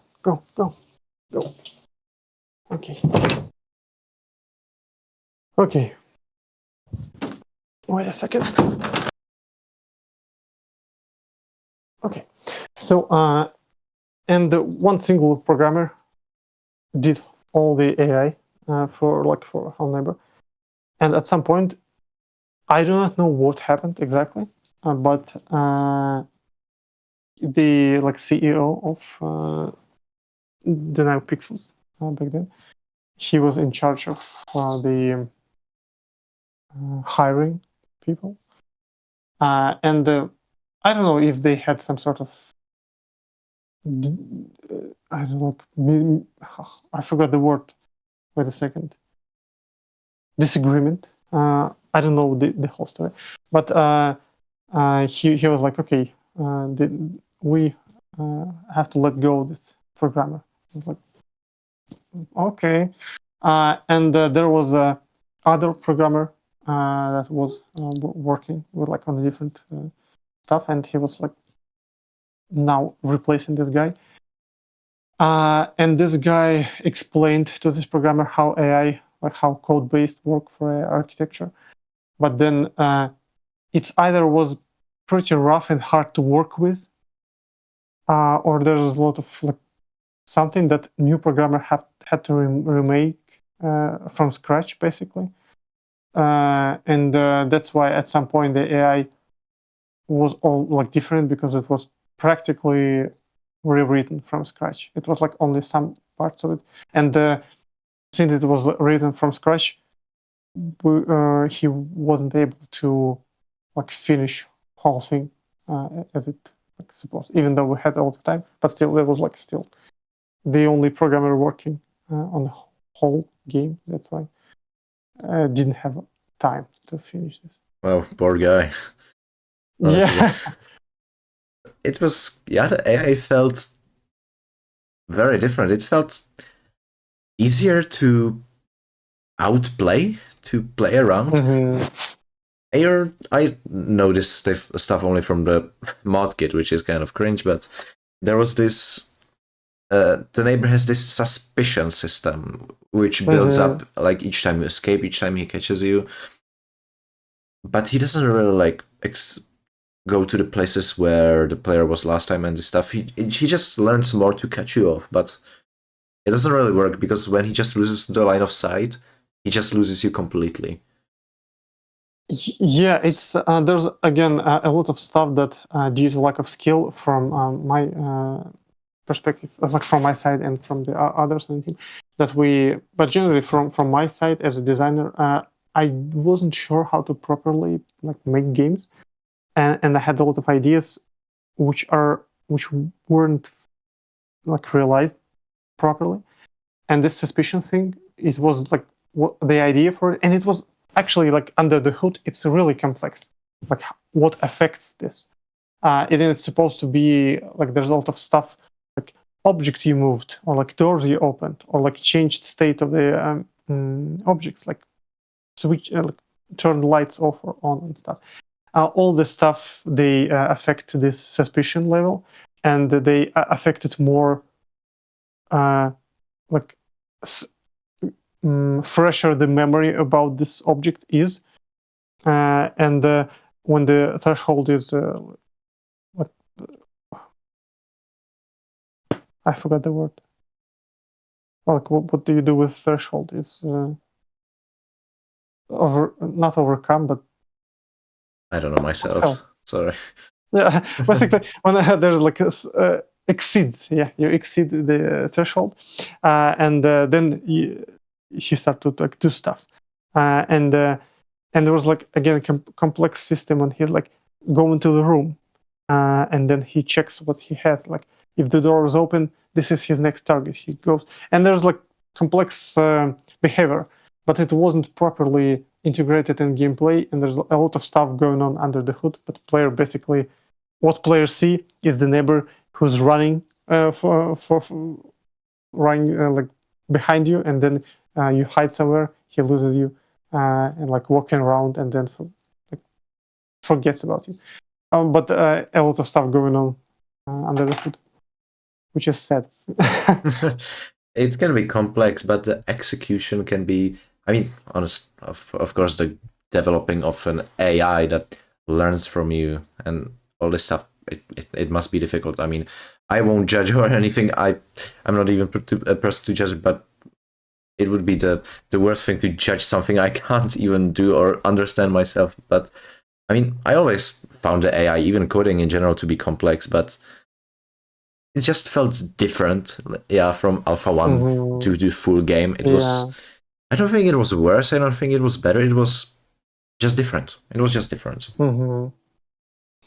Yeah, it was, and in a sense, like how AI placed traps and stuff. I still like the idea of pre-alpha more, even though it punishes you for failing, which is not good, and that's why it was changed, because like you run around and the game collects information what you do, like where you run, and then when neighbor catches you, it updates and like, spawns some sort of traps based on what you did. So you failed and you have more traps now, which is harder, which was like not the best idea. That's why we changed it. In the final game, neighbor only places traps if like he didn't catch you.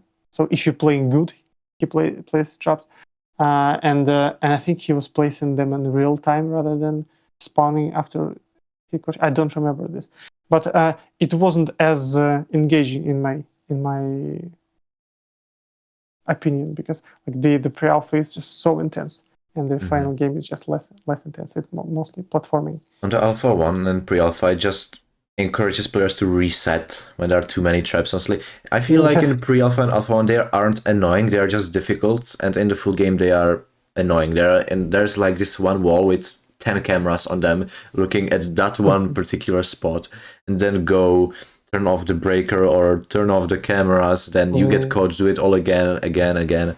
Or some players get caught intentionally, so it's nighttime, so they can turn off the lights, and then the neighbor can see you. I like the strategies, honestly. I don't know. I feel like Hello Neighbor full game is in some aspects quite overrated, or I'm weird. Yeah, usually the like this thing you want to like there's idea you want to execute, and then the actually what you like, have as a result always a result is usually less less than the initial idea, and the release Hello Neighbor in my head is like 5% of what it like should be actually. And yeah, I look at Hello Neighbor more like this whole experience of all the alphas and all this exploring this lore and like with community. This whole, I don't know, it was like a year or so. In my head, this is whole experience. It's Hello Neighbor rather than just like final game. In a sense, like the idea that I had of this like emotional experience when people within the community, they communicate, they share their like findings and whatever, and this is what stuff. But the other part is just the AI itself, the like technical part, which was supposed to be like Breath of the Wild, when you have this huge house and you have one single goal, the basement, and you can just explore the sandbox trying to get into the basement. This is like the initial original idea, which is basically barely implemented in the final game, because turned out it's hard. And that's why not a lot of games not a lot of developers can do this. And I think I like the Breath of the Wild is a great example, like the but I don't know is there any other games such scale and I don't know. So I took bite more than I could chew. I mean, the alphas are supposed to be these free versions of the upcoming full game, what we should expect, but it's not like confirmed. It can be scrapped, it can be there.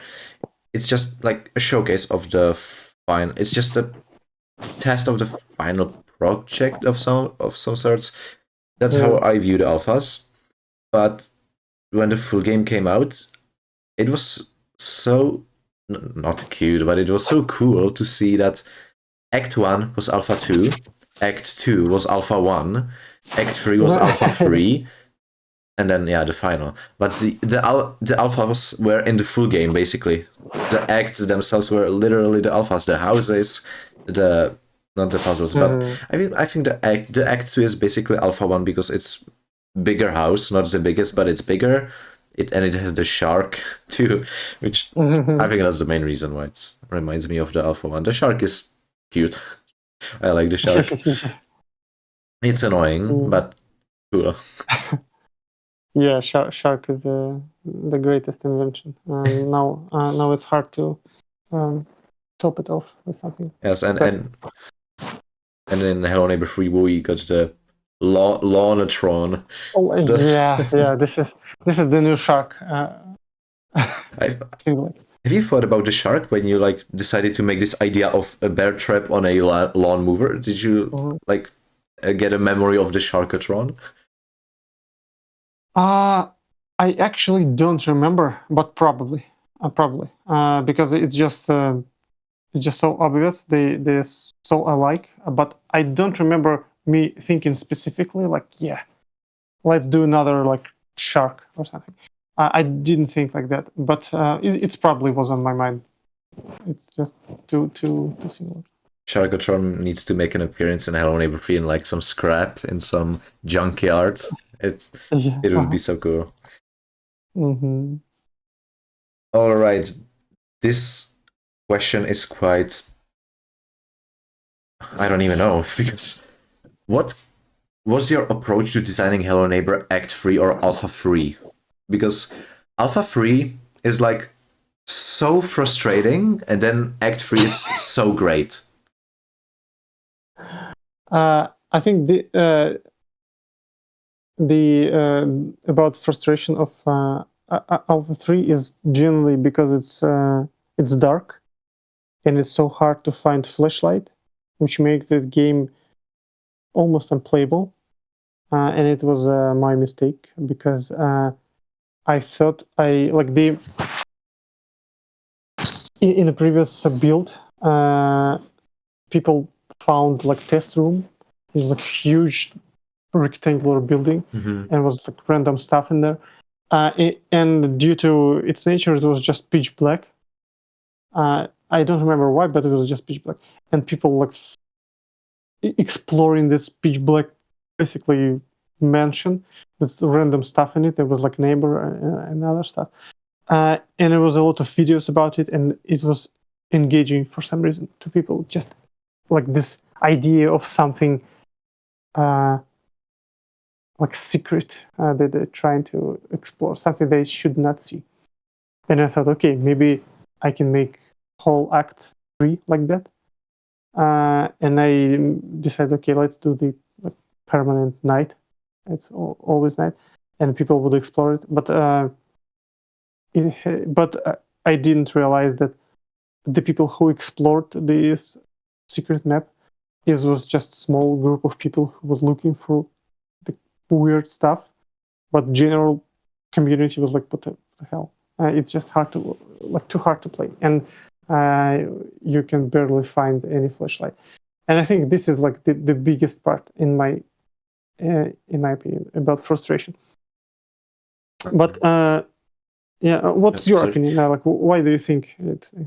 Well, the most frustrating thing for me is one certain bug, one tiny bug that has a huge impact, and that's, for example, I to get the crowbar that's in the roof with the hole, people just jump off the rails, but I like to stack the boxes. But when I pick up a box to like change its location, nearly all the items around it disappear. They just disappear. Sometimes it's a key, sometimes it's a magnet, and then I can't do anything. I have to restart. The boxes disappear. I have to go down, get more boxes, then they disappear again. I don't know how. They just disappear. It's interesting. I don't even like heard about it. Okay. Maybe this is the real reason Alpha 3 is Bug fix patch for Alpha 3, maybe. Yeah. Interesting. Even a key fell through a floor one time. Just out of nowhere, never happened before to me. And, oh my god, I forget about this question. Is it even possible to answer? I don't know, because a lot of people discovered that there were scrapped achievements for Hello Neighbor, around 10 achievements. There was a video on it too. But there were like around 10 achievements, 10 different achievements that you could unlock that were not even in the game. Do you remember what were the achievements or why were they scrapped? It's interesting. I don't remember specifically, but I think that they might be scrapped because the story was changed, and maybe they are not because maybe that was, but I don't remember actually, or maybe when we came up with them and they were not suitable for like rules on what because when you create achievements, the platforms have this certain rules. Like you cannot create achievement which you cannot get, basically. And there's like a lot of rules. If the achievement, for example, I don't know, like you have to do like weird specific thing that it's really hard to do and you just cannot reproduce it or something, you can do achievements like that.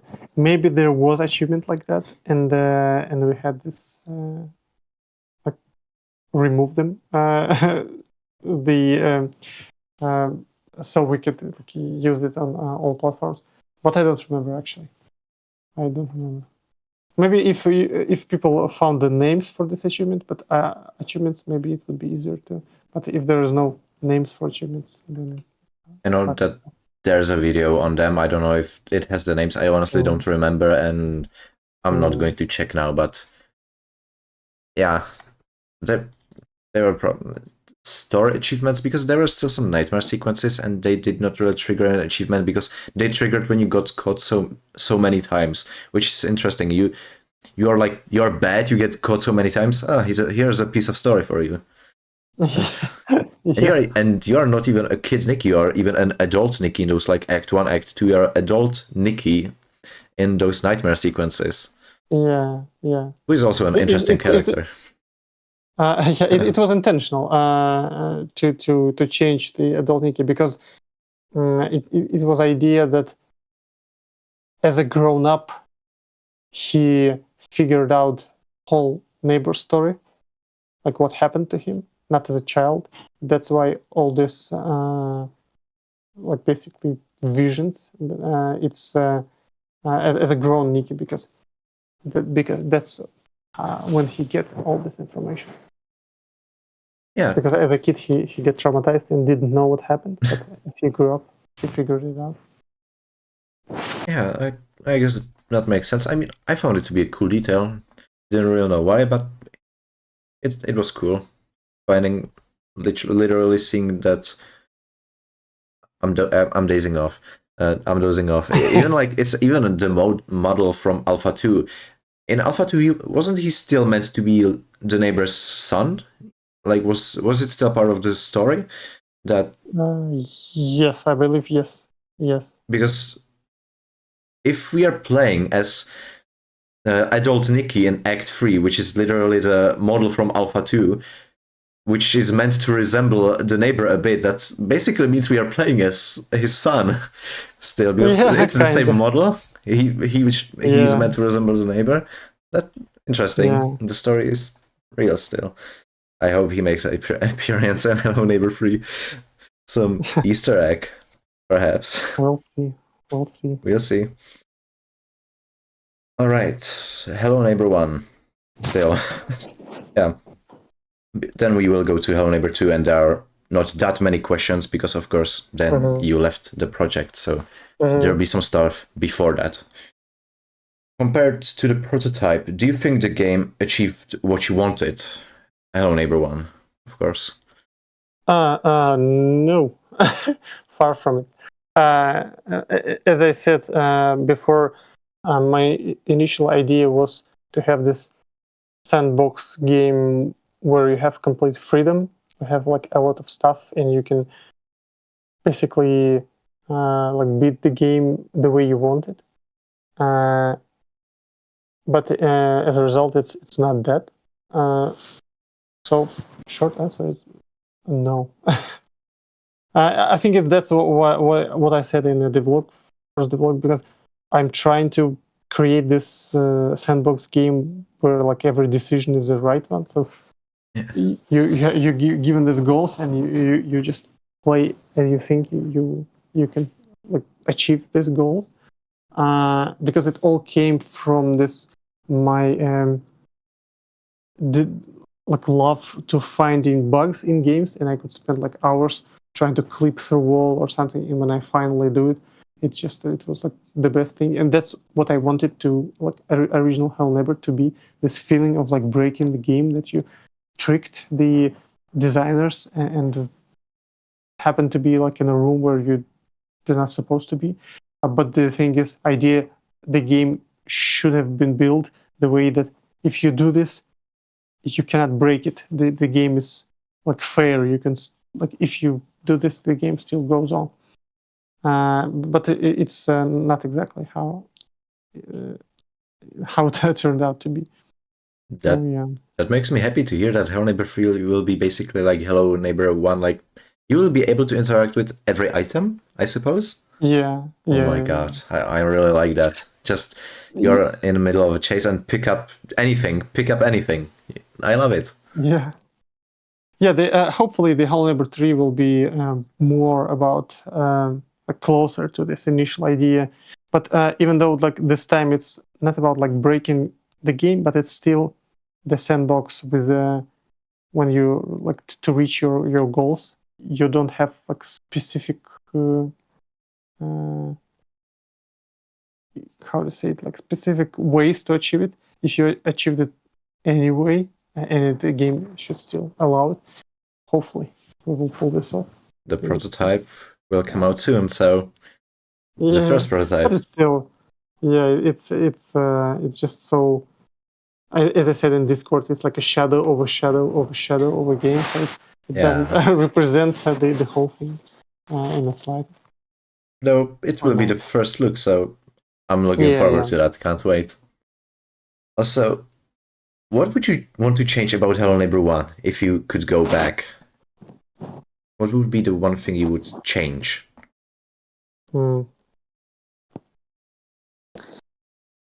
Focus more on AI and less on platforming. This is like I think that's kind of fair. Because I don't see like there's frustration around the AI. It's just like we mentioned before when we talked about it a lot. It's just so different, and the platforming. The Hello Neighbor was like Alex talked a lot in those devlog videos. It was a lot about platforming and box stacking. Even I believe he mentioned mainly in Alpha 3 devlog, but then in the full game there was like barely any. There was like this. I really love this fear mini game with the double jump where you have to go where you are so tiny you have to go up the shelves. I really like that one. It's fun, small and fun, and I feel like that could be a nice example of platforming. I believe it's simply it's so quick, fun. I don't know. And was the original game going to be more mature? Well, what was going to be the original demographics since early concepts had the neighbors swearing and the possession of sex dolls? Yeah, the second, it was just a joke that what the artist like drew on the concept. I don't think that it was like supposed to be in the game, like really supposed to be in the game. And when the game was, as I said, initially created, I thought about like people of my age playing that game, and back then it was how long was it? Like I was like 26 or something. Uh, but but then thing is when we like started to work with Tiny Build, and they like said, okay, let's like how about removing swearing because it doesn't bring anything to the game, but it arises its like age restriction significantly. And I was like, is swearing really have to be there? And it wasn't like really crucial for the game. And as well as there was like neighbor like going to toilet, like using toilet, which also was removed because it also was increasing in the rating for the Really? game. Yeah.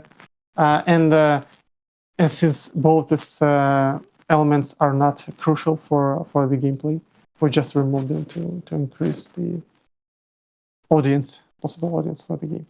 So it wasn't. It was more like a harmless fun in the beginning with like swearing and stuff. It was like funny to hear him swear, but it wasn't like specifically. So I feel like sometimes the swearing, like behind a wall, muffled swearing, could like, if you don't hear the footsteps, hear the swearing. So it makes you like, it makes you freeze and calculate where he is. It didn't have to be swearing, but it could be comical sometimes. Not gonna lie, because it's in a lot of fan games of Hello Neighbor. There's the swearing. So, and it can be comical, but scary too, because as an example, in some fan games, when the neighbor is chasing you, the chase music doesn't start unless before you look at him, which can be scary. Honestly, that can be very scary. Yeah.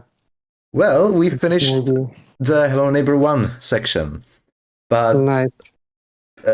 But I have 5 screenshots, concept arts, most of them to show you and to hear your opinion, some nostalgia moment about them, and what was mostly the idea. So I will have to quickly share the screen. Yeah, but I'm gonna prepare it here. And first is this one, this screenshot. Do you remember it? I don't. Yeah. Yeah. The thing is, it was when we worked on hide and seek, and there was idea to have some sort of like a key art for the game.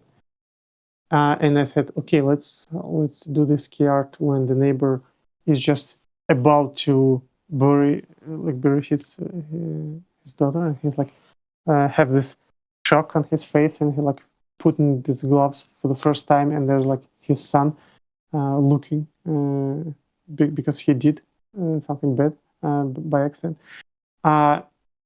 And I like this was my quick sketch for what I thought it should look like.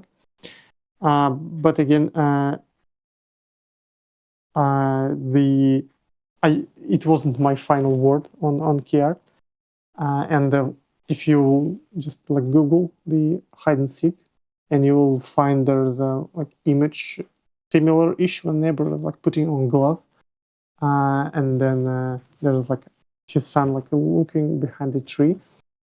It was basically some sort of like recreation of this one. But yeah, this was my idea of key art for hide and seek. Yeah, honestly, I can see it. I haven't even realized. First, I haven't even seen this one before ever. And so I thought it was like for the Hello Neighbor 1 development itself. So we have another 4. I believe this one is for the... Yes, this is for Alpha 1. So Oh, wait. Shame. I need to. Need to do it. No, wrong one. Here one. This one. Yes. I will try to. Oops. No, don't go to the previous one. Yes. Those scrapped rooms. It has quite low resolution, so you can barely read it, but there's Russian and English. Yeah. The one in the middle, the below one says "no gravity?" ? Yeah, it was the initial idea and like floor plan for the neighbor's house, basically, because initial idea was that there was no acts, there was just the house and that's it, and it was it. But yeah, it was like very early. It's yeah. There are also some fan games again that try to recreate this the house, the Alpha 1 house, to be fully done, all the floors, by this concept. I believe, but there is no gravity room, so.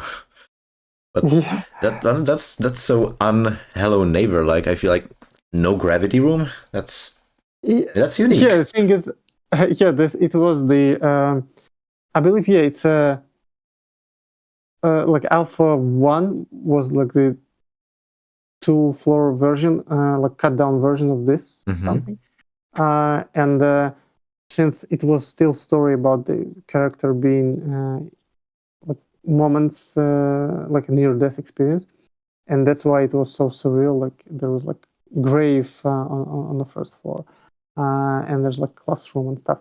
That it's like player have this the character have this roller coaster of memories and experiences that they had in life. And there's no gravity room. I don't remember what it was supposed to be in terms of like experience for the character, but for the player, I think player had to navigate this room with a fire extinguisher or something to propel themselves, because there was like, if you look at the top or not top, bottom right, there was like 6th floor, and there was like no gravity because it's supposed to be like huge 2-floor room from like 5th floor to the 6th, and on the 6th floor there was like a smaller room, and it says like fire basically. So there was like fire going on, and you have to fly with the fire extinguisher there to put down fire or something. But it was so long ago. The idea with the fire extinguisher seemed to be there from the beginning. I love the fire extinguisher in Hello Neighbor 2, of course. Yeah. So this is interesting. Oh, my webcam decided to nearly die. Oops. Alright, so now oh wait, I can just change it right here. Yeah, nice. Yeah, so this is the Alpha 3 concept art. I believe. This is just general concept art, because I was trying to think like there was no actual idea to build this like exactly like this. I used it more like a, how do you say it, some sort of like not proof of concept, but more like a how like how crazy neighbor's house should look like. And there was idea that there's like at the bottom it's like normal house, which then get crazy overly constructed. But I believe I never wanted to build it exactly this way, but I just borrowed some ideas here and general like feeling for the house. Yes, it's very maze-like, and this one is also feels so small in some way. Like it's very tall, but also so squished. Yeah, yeah. Yeah, like it would be like so small space, but so many floors. I also love the weird rules of physics Hello Neighbor uses. Just here is this. Oh, wait, let me quickly. Here's just this small house on few stakes, just hanging there. I like it. Yeah. Well, the next one is this one. This one is curious for me, honestly. I don't get it. Because he clearly takes a resemblance of it from the 1990 Yeah. movie. Yeah. I think is if I remember correctly, but I'm not sure. I think it was also I I don't want to say false information. I just don't remember. There was multiple images of the neighbor since he is like the devil, and that's why he took like some sort of devilish like shapes on different art, like being this clown who was almost like the devil, and then being actually the like devil in a costume. And I think there was something else, but I don't remember how exactly he turned out to be this way. Yeah, I think it was something with the devil, but I don't remember. Yeah, I also remember, I don't have a screenshot of that one, but there was also a Hello Neighbor key art that literally looked like the same key art as the one from It, the original It, where he has his hand over the logo, I believe, while he just peeks into the camera. It's basically the same, but instead of the clown, there's the neighbor. Oh, interesting. So I don't honestly think, or I will still probably think that there was some inspiration for the key art by It, because yeah, there's honestly I feel like there's just huge resemblance. And the last sorry. Yeah. I don't remember us specifically like taking inspiration from the It key art for like this neighborhood, like looking through its window. But it's interesting. I will definitely look and check what it looks like. It's maybe it was just subconscious or something. Maybe a coincidence. I don't know. Yeah. And the last screenshot before we go finally to the next category. I honestly love this one. I even tried to draw it myself. Yeah, this one's fun. I think the idea was for it just because again me not knowing exactly how to like focus like back then how to focus the project into like singular vision, so everything we do will only bring us closer to the idea that we're trying to achieve, and this is one of the examples when we like this definitely has this feeling like crazy wacky feeling because he definitely looks like Max Payne-ish kind of like almost like wielding two guns, like Max Payne, but in one hand he has like hair dryer and the other a hot dog, and that's why we wanted to like show this idea that you can use every item in the game.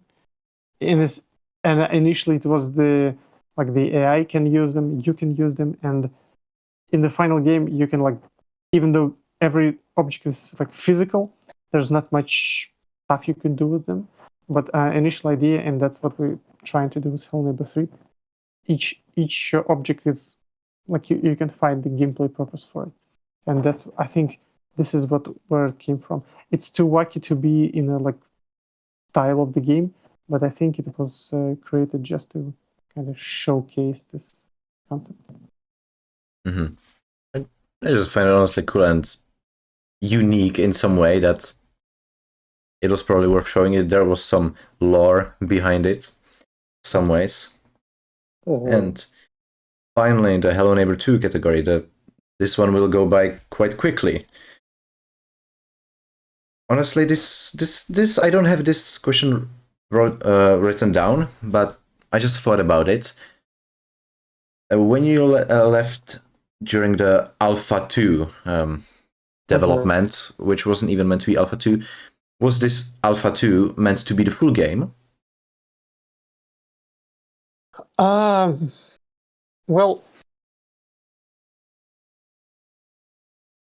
it was meant to evolve in a full game, because it's not like there was finished game that was like that I liked. It was something that should have happened as a certain game, which is, I think, the closest to it is beta for Hannibal 2. There was like beta Beta, yes, version. beta. Yeah, and it was closest to alpha, this like Yes. alpha 2 thing, and it was something along those lines, and it's supposed to be like bigger and more free, like the characters supposed to walk to each other. It's kind of Hello Neighbor 3, but ish what we're doing, but in a different sense. But yeah, it was supposed to be expanded on the idea. The game was never finished like fully in this state. Like, if I thought, like, if it's the build of the Alpha 2, if it was meant to be the full game, if it was not meant to be any different builds to be a release like Alpha 3, sorry, 2, like, if it was literally meant to be finished, if that was the idea, because during the trailers, the year of the full game's release was meant to be 2021, but then it was, of course, delayed, because you took a break. Yeah, the Alpha 2, if we will take Alpha 2 and just release it, it wasn't finished. It was just in the process of development. Yeah. Yeah. Mhm. I don't. It's kind of, it's not really sad. I just really loved the E3 trailers of it. It looked beautiful. I mean, it still does. I just prefer the alphas art style over the full game, but honestly, it was very tempting. It was very tempting. Yeah. And that also leads me to another question from this. We're just gonna call it Alpha 2 period. Honestly, what else? By this Alpha 2 period, under one of my videos where you basically started a group chat with many other people, there was this mention of this one character nobody ever heard of anywhere, and that I don't recall now. I think it was Bomber or something like that. Yeah, like prepper or something, like the guy who like preparing to war or something, has like a bunker and listening to the radio or something. We also had the farmer, which we saw a concept art of, but we never heard of this one before. That like in that one comment, he was mentioned for the first time ever, I believe. So, do you remember anything about him? Was he like some sort of, what was his role? There was one of the at some point in development, there was the idea there will be a lot of characters in the town, and some of them like mayor, baker, this taxidermist, and there was this guy who like farmer, then this guy who was prepping for a disaster, and then there was some guy who was thinking that he was building, not thinking, he was trying, but it never worked. He was building like time machine, a crazy guy, and he was just doing stuff, and you have to like trick him into thinking that he was thinking that he built it, something like that. There was a lot of like different characters who had their some sort of thing about them that you can either explore or unravel or use against them. And ideally, it was like they're all intertwined, so you can just look for one thing and just use it on other character. But yeah, there was more characters, but I don't remember any of them besides this prepper guy and this guy who was building the time machine.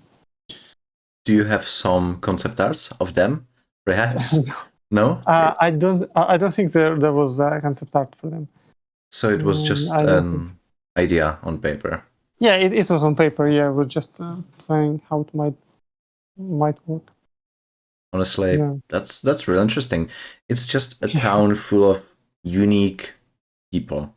Just, I mean, it is a weird town full of weird people, but it's interesting that you can interact only with the weird people, and there's this Pepper, some scientist, and that there were more, Mhm. and then we got the obvious ones. Yeah. Yeah, and all the like policemen, they Mhm. also like supposed to live in the house also there, and yeah, no, I don't remember the other one. So that was an very interesting mention I wanted to ask about. Oh, I have this question. That's a stupid question. Right. So another one. Even though Hello Neighbor 2 is not getting updated ever again, will you at least update the main menu? We plan to like I believe there's still there's like a There are Halloween decorations. uh, are there any? I'm not sure because I like the last time I personally interacted with the game when it was released, and I just the first day it was released, I just like spent evening just like beating it because for me it was the same experience almost as for you because it was just a completely different game from the like last time I see it. Um, but I do not know about other stuff. I know there was a message in the end of the game that says there would be like more Yes, that there will story or be. something. Mhm. Yeah, it definitely should be removed from the game, and I hope like I find someone in our team who would do this. I think that a lot of people just probably ignore the credits message when you beat the game that there will be more story to envelop that the game will be updating. But maybe probably except for those people that will buy the game like by this time, like, oh my god, there will be new updates. Yeah. But Yeah. the main menu is just there are Halloween decorations for over a year and a half. It's just weird. During Christmas there were Halloween decorations. During Nice. yeah, nice. It was weird, really. And when it wasn't getting updated, it started like kind of clicking. Yeah. I had the idea because then you joined back the team like after the patch 9 got released, the RBO was starting to become a thing. But also, this is just a fun fact. I don't know if you have noticed, but when there was this pre-release version, or for this version for those who bought the deluxe edition, when they finished the game, there was not the text. There was just "Thanks for playing a game." Not even the game, just "Thanks for playing a game." I still have the pre-release version through Steam DB, and it's there. I love mentioning it every single time. Nice. Nice. Nice. Pretty little thing, and I think they should just change it back to that, honestly, because it's not getting updated. Oh yes, also when you returned, you a lot of attention. You gained a lot of attention because suddenly you just released the DevGam. You just released the Blender DevGam project out of nowhere. That was surreal. Then there were a lot of videos about it, like from a different type of videos, even textured DevGam. But and then you released the footage of Rumble on the Mill. Yeah. Like Hello Guest Chapter 2. That what was why have you done that? Like what was your decision on releasing this? Yeah. Thing is that when I stepped down from Hell Neighbor 2, I was like burned out, right? And I was like taking a break from all Hell Neighbor.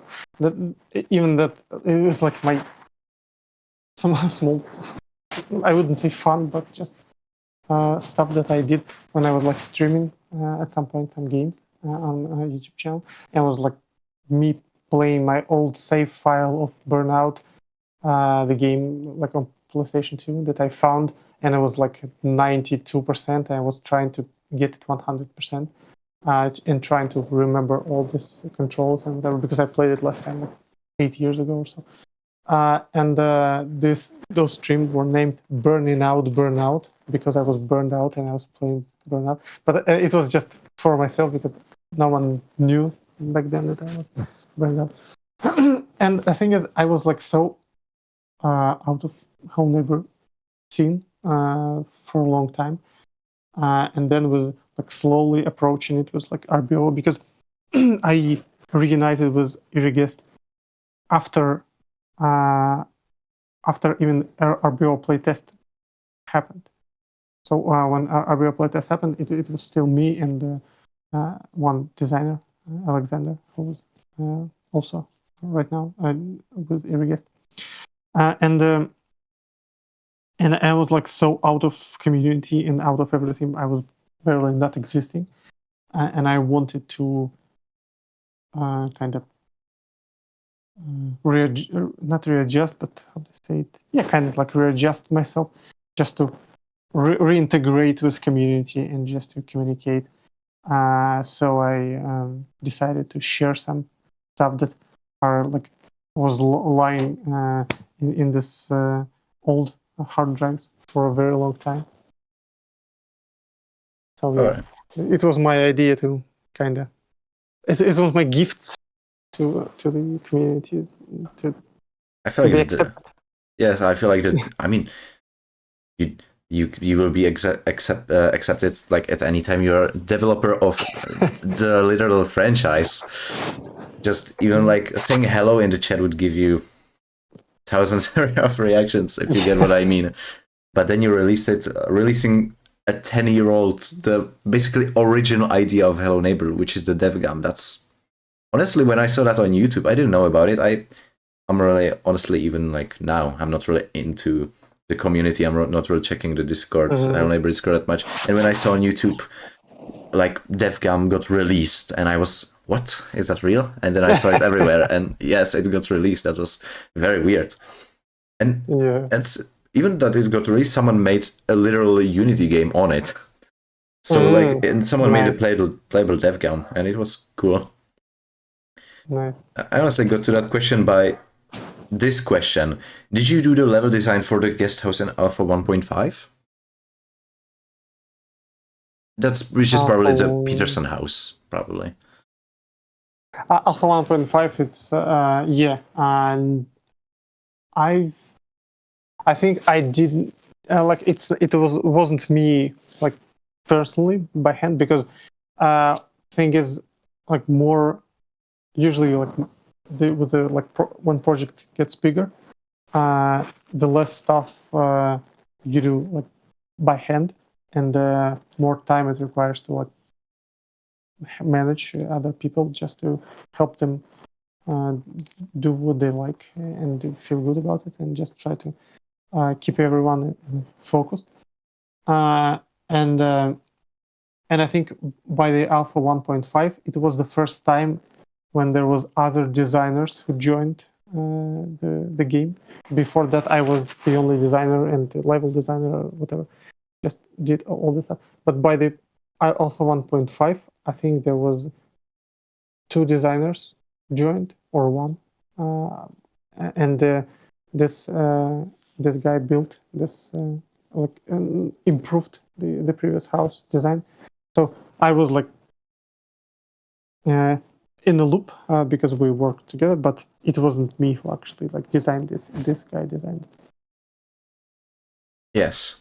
The house is honestly very different. Like probably the idea why every single Peterson house is different from the original game is because it must be a new experience. Probably like that's my vision of it. Like that you want to it to be the new experience. It's not like I play Hello Neighbor 124/7 and I know the layout perfectly, so I go to Hello Neighbor 2 and I see the house and I know the layout automatically because I played the first game. So you want to make it different, right? I've like that's how at least I think why the houses are always different. Well, from the design standpoint, of course, like it would be weird to play the same house. But there's other like narrative parts to it. But from like just like plain technical standpoint, of course. Yeah, there's also like a lot of story. Like the house is alive, the neighbor is teaching it a lot. But honestly, the layout, changing the whole layout seems like a bit weird. So I think it's just sort of mostly for the experience part. Oh my god, this is long. Because I didn't expect this interview to be so long. You are a very talkative person, which is great. It feels like a real conversation, which I'm happy about. But I'm not really trying to rush it up, but maybe just try to like maybe shorten the answers, which of course interview is about answering, but of course like if you understand, sure. Of course. Yeah. It's already taken 2.5 hours. Yeah. Yeah, So, yeah. I thought there would be like just few questions.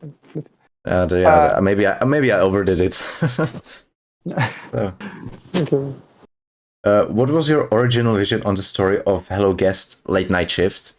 What was the original story for Hello Guest specifically before the Hello Neighbor 2 Alpha era and the Raven Brooks Disaster book? Oh my god, that's a lot of stuff. Like, what roles would the characters play? Like, Man in the Hat, The Guest, Mr. Peterson? Yeah, that's it.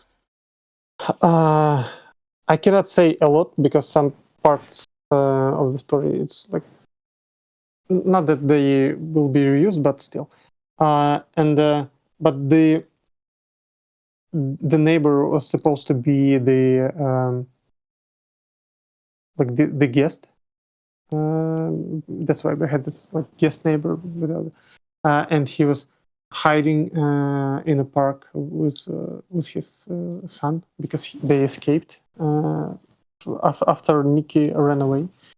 And this is like one part, and the other part is that there was this like meteor station, like weather station, and it was like inside abandoned park, and it was also abandoned, but no one knew where is it. But this guy like Hetman, he bought this abandoned park, and he wanted to find this meteor station, but I don't believe. I think he either wanted hired Beatrix and Quentin just to protect from vandals because they like ruining park, but he need this weather station to find it, or he wanted to guards to find it eventually, but because he was like scared of the guest or something. I don't, but it's something along those lines. But it's all I can say about this. Because the original Late Night Shift idea, I mean, Late Night Shift was just a name. Hello Guest was the game. Maybe, why was it even like really remade? Was it renamed for it to be fitting for the Hello Neighbors? Like, if someone says Hello Neighbor, then there's game Hello Guest. I called the character Guest just to be like they are some sort of like the original game, like the neighbor, the person you like lives beside you, and the guest, like the person who comes to you. So it's kind of reversed. That's why it was the guest, because he like chasing you, and he comes to you instead of you coming to him. That was the name for the character. But for the game, I don't remember like if Hello Guest was like a real name, because I think it was just internally we called it Hello Guest. But then we just because it was supposed to be like Hello Neighbor 2 from the beginning, but we called it Hello Guest. Internally, the next update we called Late Night Shift. We kind of wanted it to keep it named Late Night Shift, but then it was changed into Hello Neighbor 2. Yes, okay. That's fair development, because I've never even thought about it that way. Hello Guest is literally the reverse of Hello Neighbor, and the guest is chasing you. Yeah. Never thought about it. It's like tasting your own medicine. Yeah. Oh, everything good? Yep. Just a light fell down. Oh, okay. I cannot ask that because that's after you left. I don't know why I have it here. What was the Hello Neighbor 2 Alpha era storyline? because wasn't the guest a character itself in there? Was it still the neighbor? What again? Sorry, where it was storyline? Alpha, the Hello Neighbor 2 alphas. Yeah, in alphas, the guest was its own character. Because we saw in the intro of Alpha 1, there is the neighbor in the attic getting locked up by the guest. So he was kidnapped by the guest, which I believe is the storyline from my perspective. And the ending is when you take the Kid Crow costume, he's waiting there below. It's weird. Also, for some reason, that Alpha 1 uses two different models of the neighbor, one in the intro and one in the ending, which the one in the ending is the official one for Hello Neighbor 2.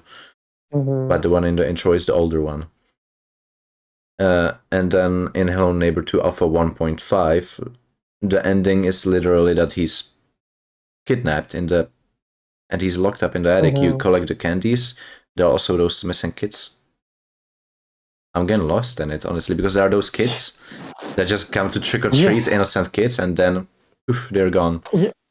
Yeah, it was the thing is that at that time the story was that the Quentin, he's like journalist and he like chasing this like fictional stuff instead of like real ones, and in his head he basically goes into some sort of like twisted version of Raven Brooks, where the neighbor is this like house of the neighbor, which is like a local sensation, is actually like occupied by the guest, and like in his head, and the idea was initially there was like two Raven Brooks, in the like the real ones and the fictional ones, and the Quentin goes into fictional one, trying to solve stuff there, and then also can go into like real one to solve, and then in the end had to choose like to apply like the real data as like a material for like newspaper or something, or like fictional stuff, and it was like arc for the character to just starting to like look for real stuff rather than living in like fantasy world.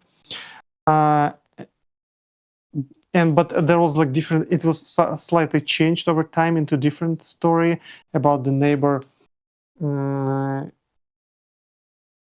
like the child, like this crow neighbor was like the crow child was the neighbor, and this kids was like neighbor's friends initially, and they somehow like died in the accident on like weather station, due to neighbor's fault, and it was like something that he was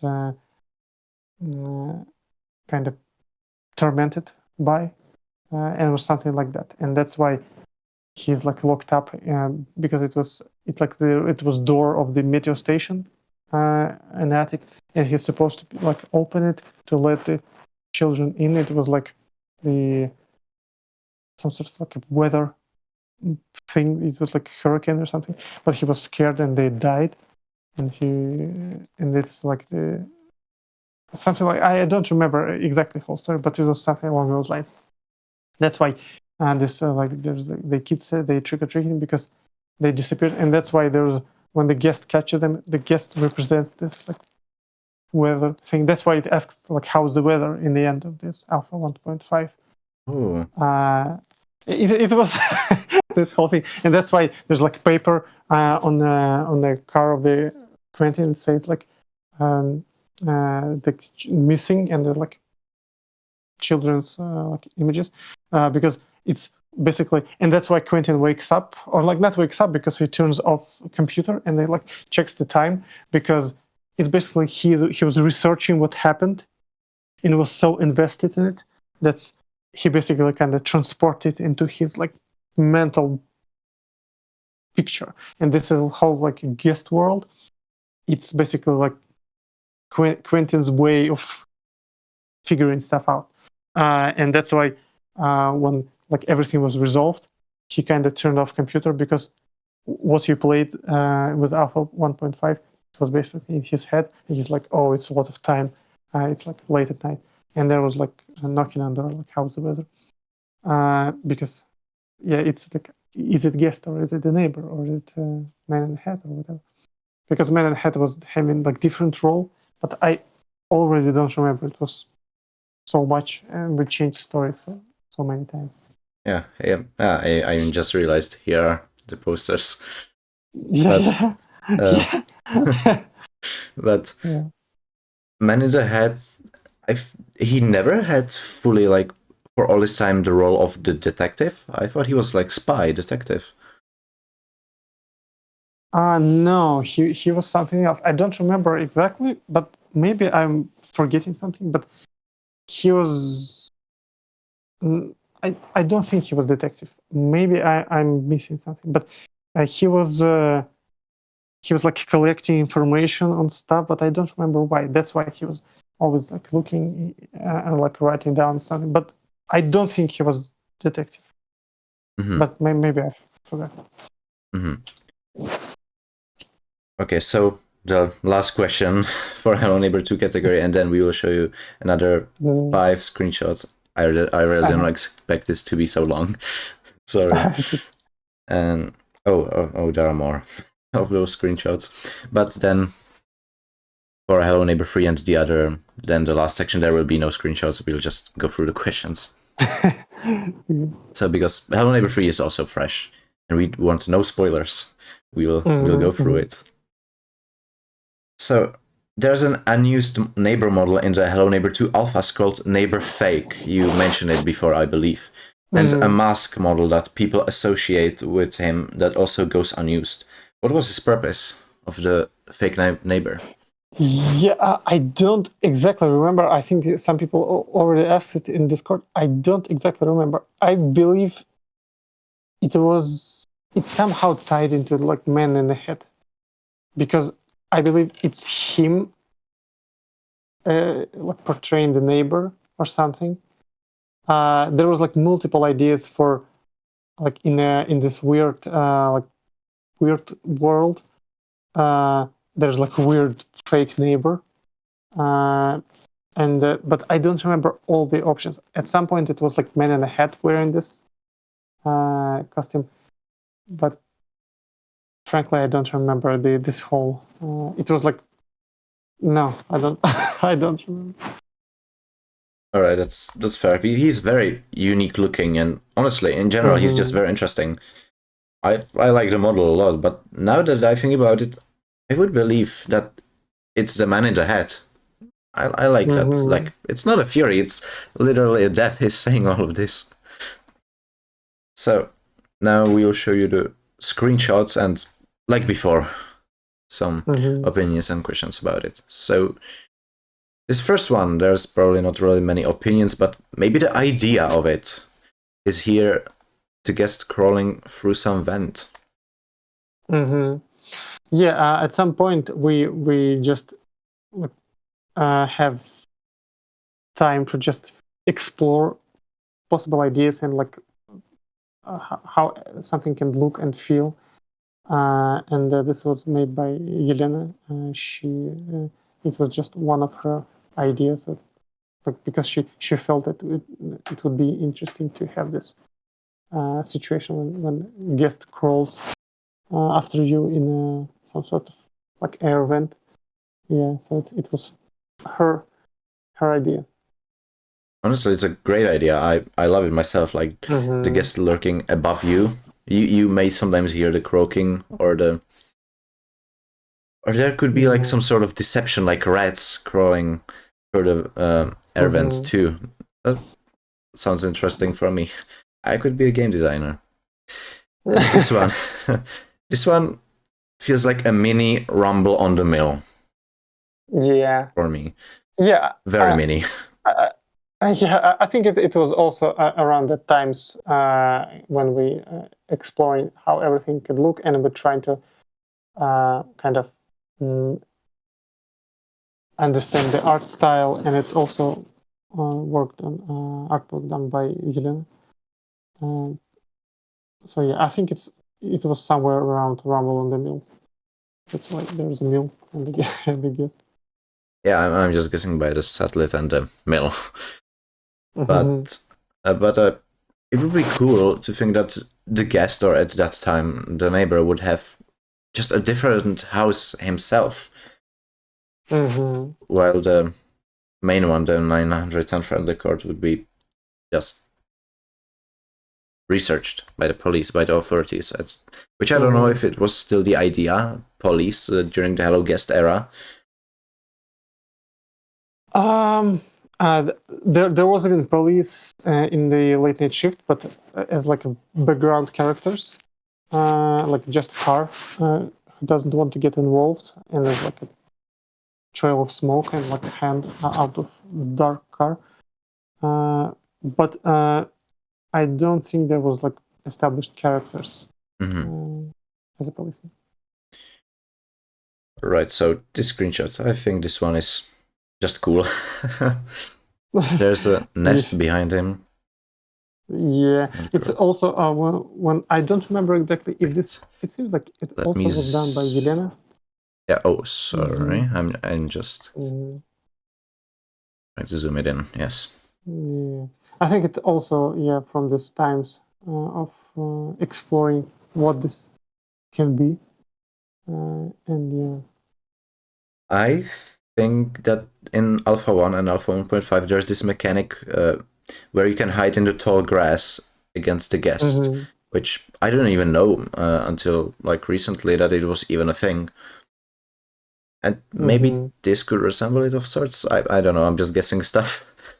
Yeah, because we had a lot of like weird ideas, and I think maybe you saw one. It was done by, I think, Alexander. There was like a guest, and there was like a lot of trains and like weird train world. Oh yeah, I have that too.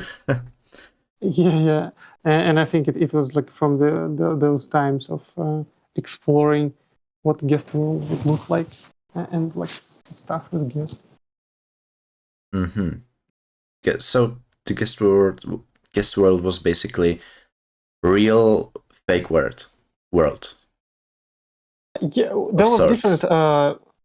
There was different ideas, but one of them was, yes, it was some sort of like, one of them is just Quentin's view of Ravenbrooks through his perspective, or it was just the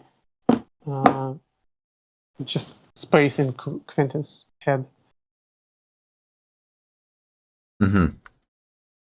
That's curious. Just a fake imagination of the town, and then the real one. Because yeah, in the alphas it feels like a literal abandoned town. Which, I mean, it's now being in Hello Neighbor 3 as a real idea now.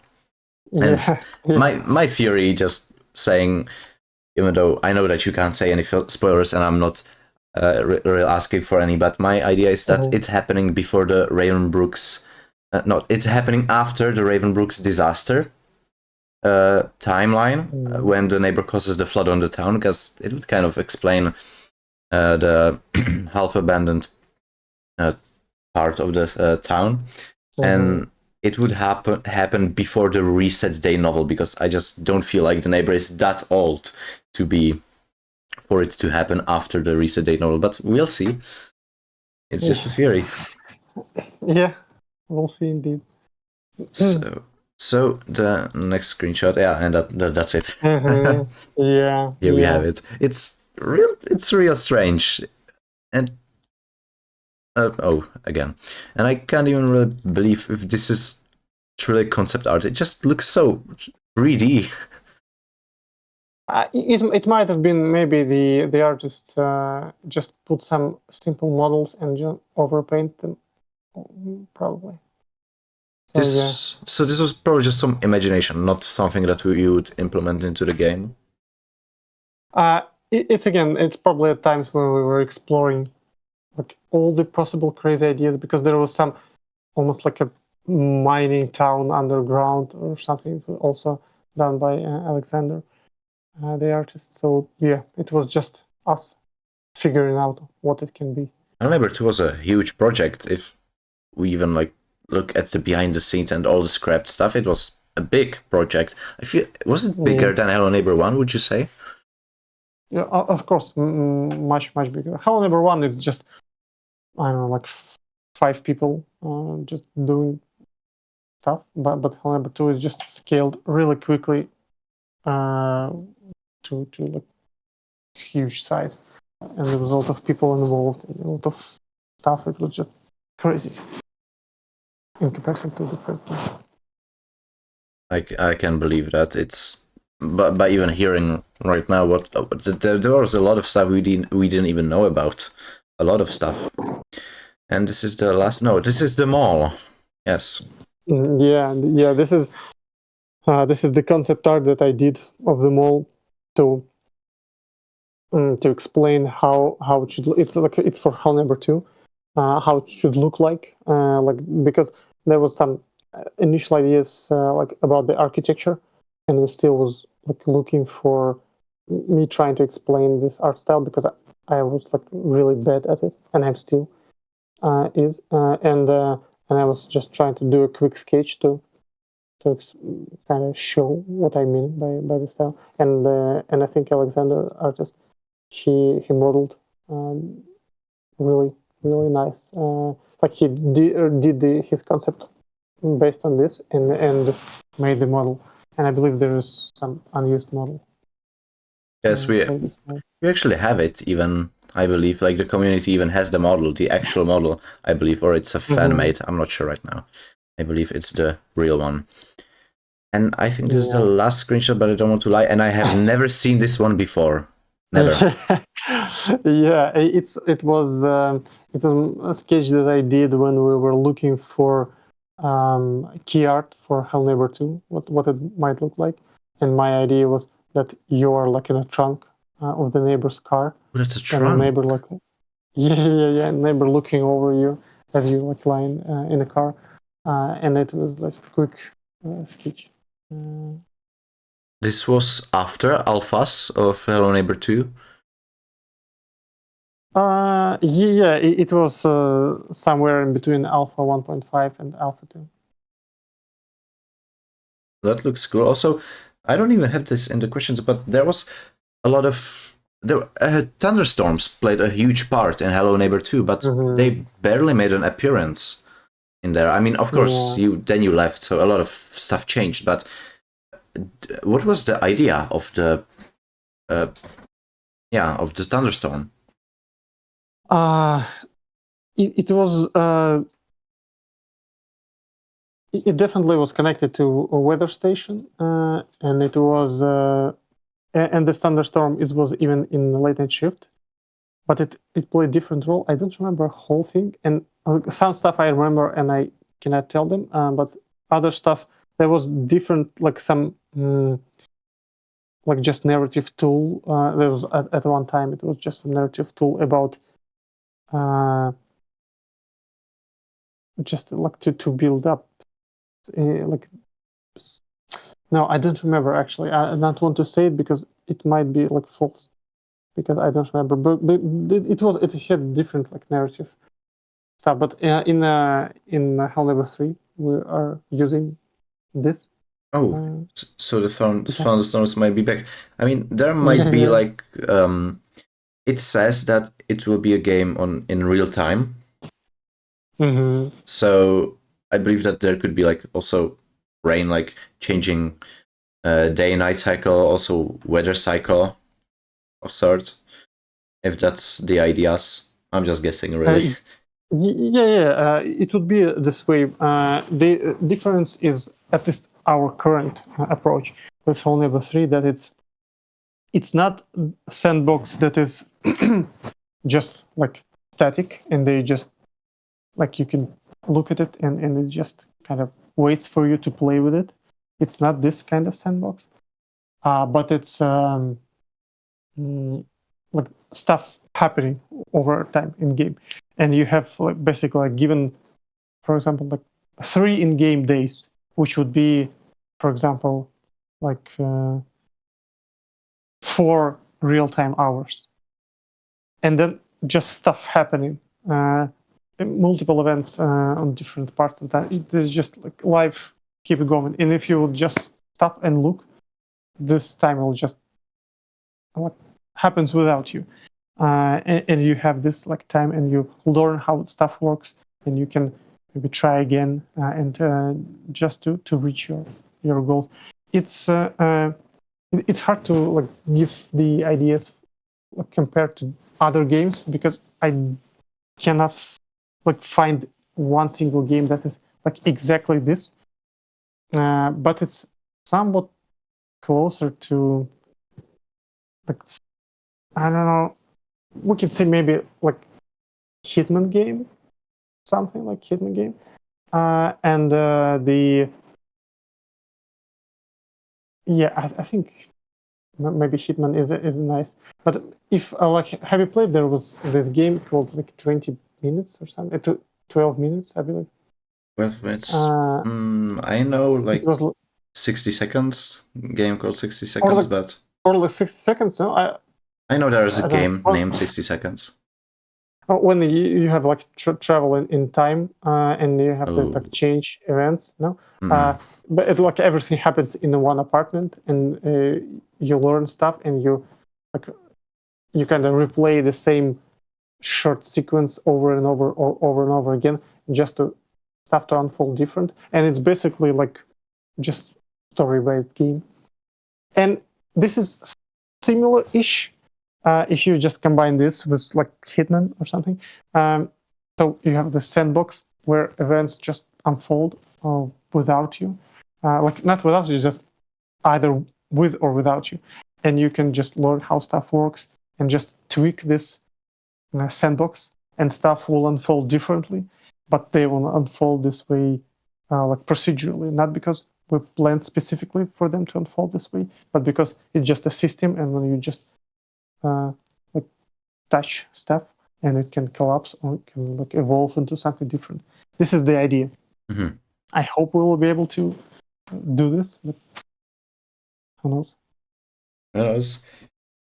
I have faith in your team, of course, and in the development. So because all of those ideas sound great,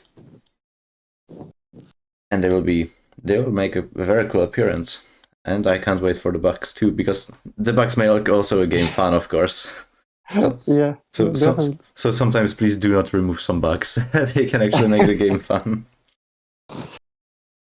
And also, I just realized we have 2 more screenshots, but we will go through them quickly because I don't want to waste more of your time. Of course, I really didn't expect it to be this long. It's okay. It's fun times. So here are, of course, the characters. Oh, oops. Our classic trio. I don't know if you've discussed this when you returned, but in patch 9, there was, of course, the graveyard added in the forest, and there was one coffin slightly ajar, and there was a newspaper piece with Beatrix on it, where it said that she was missing in the Hello Neighbor puzzle language, of course, and that Quentin is her sibling. So I don't know if you knew about that. Of course, you are the developer, but you weren't present at that time. Yeah, I wasn't present, and I think I heard about it. But yeah, it's something that happened in my absence. Yeah, but before that, they were just strangers in Light Night Shift. Yeah, I think that there were already theories that they were siblings, even like during the Hello Guest time. So kind of a small prediction, or who knows. I don't know. I like the old design of the guest. It feels goofy of some sorts. I never found him scary really, but he's like a scary character. But I always found him silly of sorts, which I should find Quentin. Oversized boots. And the model of the guest in the game, I don't know how it happened, but he looks even sillier, because here he's like huge, and he's supposed to be even like higher initially, like she looks supposed to look over the head of the characters, and he's like has like huge body, but in the final game he's like just normal sized, and he's like belly and like small like shoulders, and like look weird in comparison to the original. I think he's even slightly smaller than Quentin in the actual game. Yeah. And in the full game, in the patch 9, they changed his model into the cartoon series one, or the other way around. It's just basically the same model, and the last screenshot is just this. I don't really know what this is about, but looks nice. I believe that the branches are the nest. Yeah. I think, I don't know if it's like the whole picture or it's just a part of the image, but I believe, I don't remember this specifically, but it might be from the times like the previous one, when there's a guest in the air vents or in the field when we're just exploring the atmosphere. It might be from this time, but I like this specific image. I don't remember.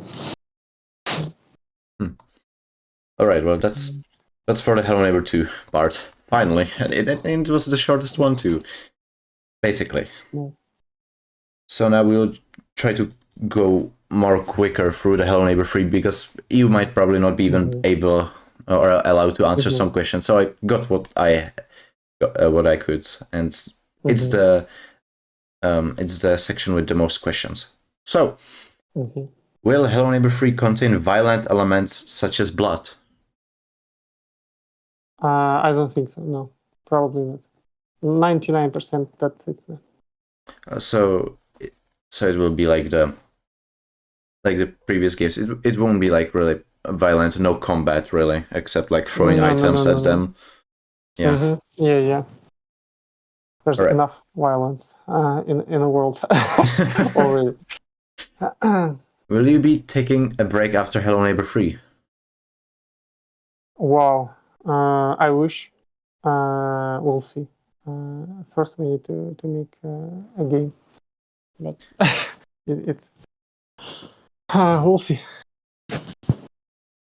Whoa.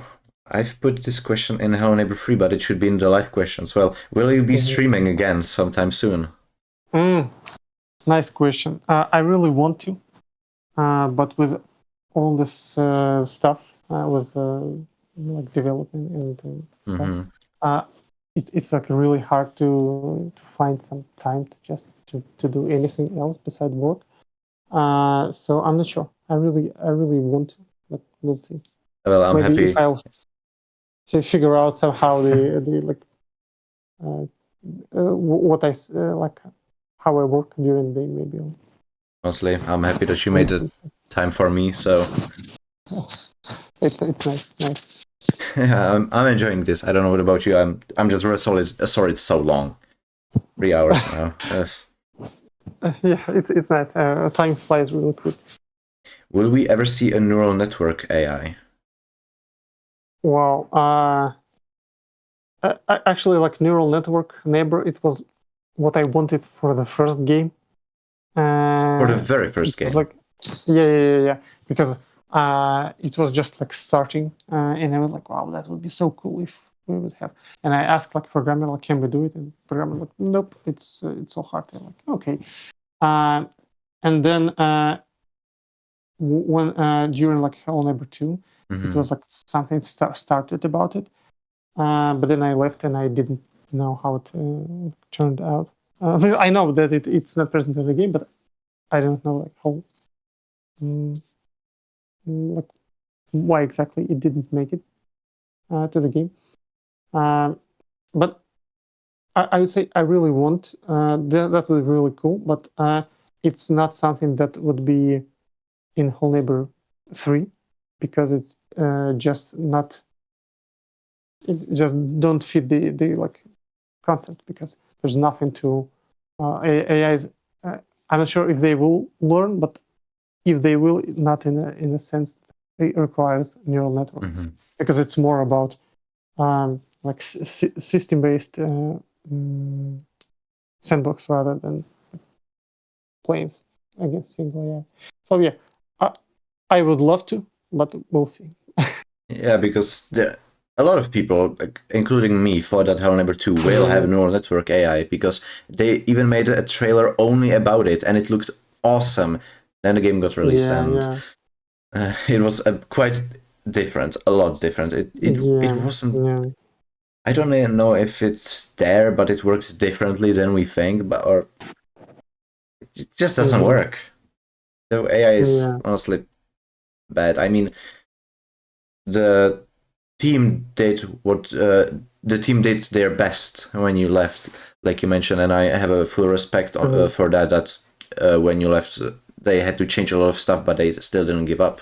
But it was sad. We had a whole trailer on it, and it wasn't there.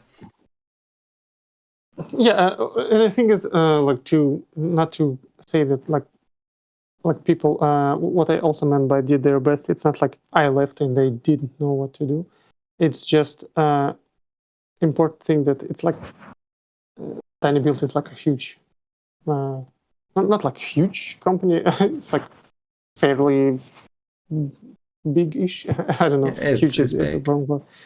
Yeah, but there's a lot of stuff going on, and like about the game and where it goes. It's not only about like it's not about like people that did their best in the sense that they couldn't figure out what to do. It's because it's much more complex, and it's what they did best in the circumstance. That's what I said. Like did their best in the circumstances that they had, and circumstances not that not only that I left, but generally like the whole process that they were involved in.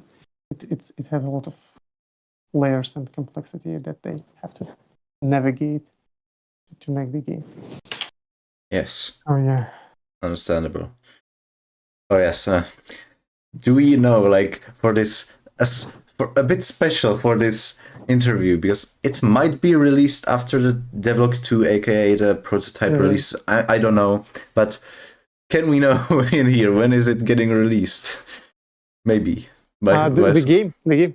I mean, the devlog. You said after the devlog, but it's not even done yet. Oh yeah, when I do not want to say the exact date for the vlog because I really thought I would be able to do it in like in the end of the January, but right now it's just almost the middle of February, so I'm 2 weeks later than I wanted.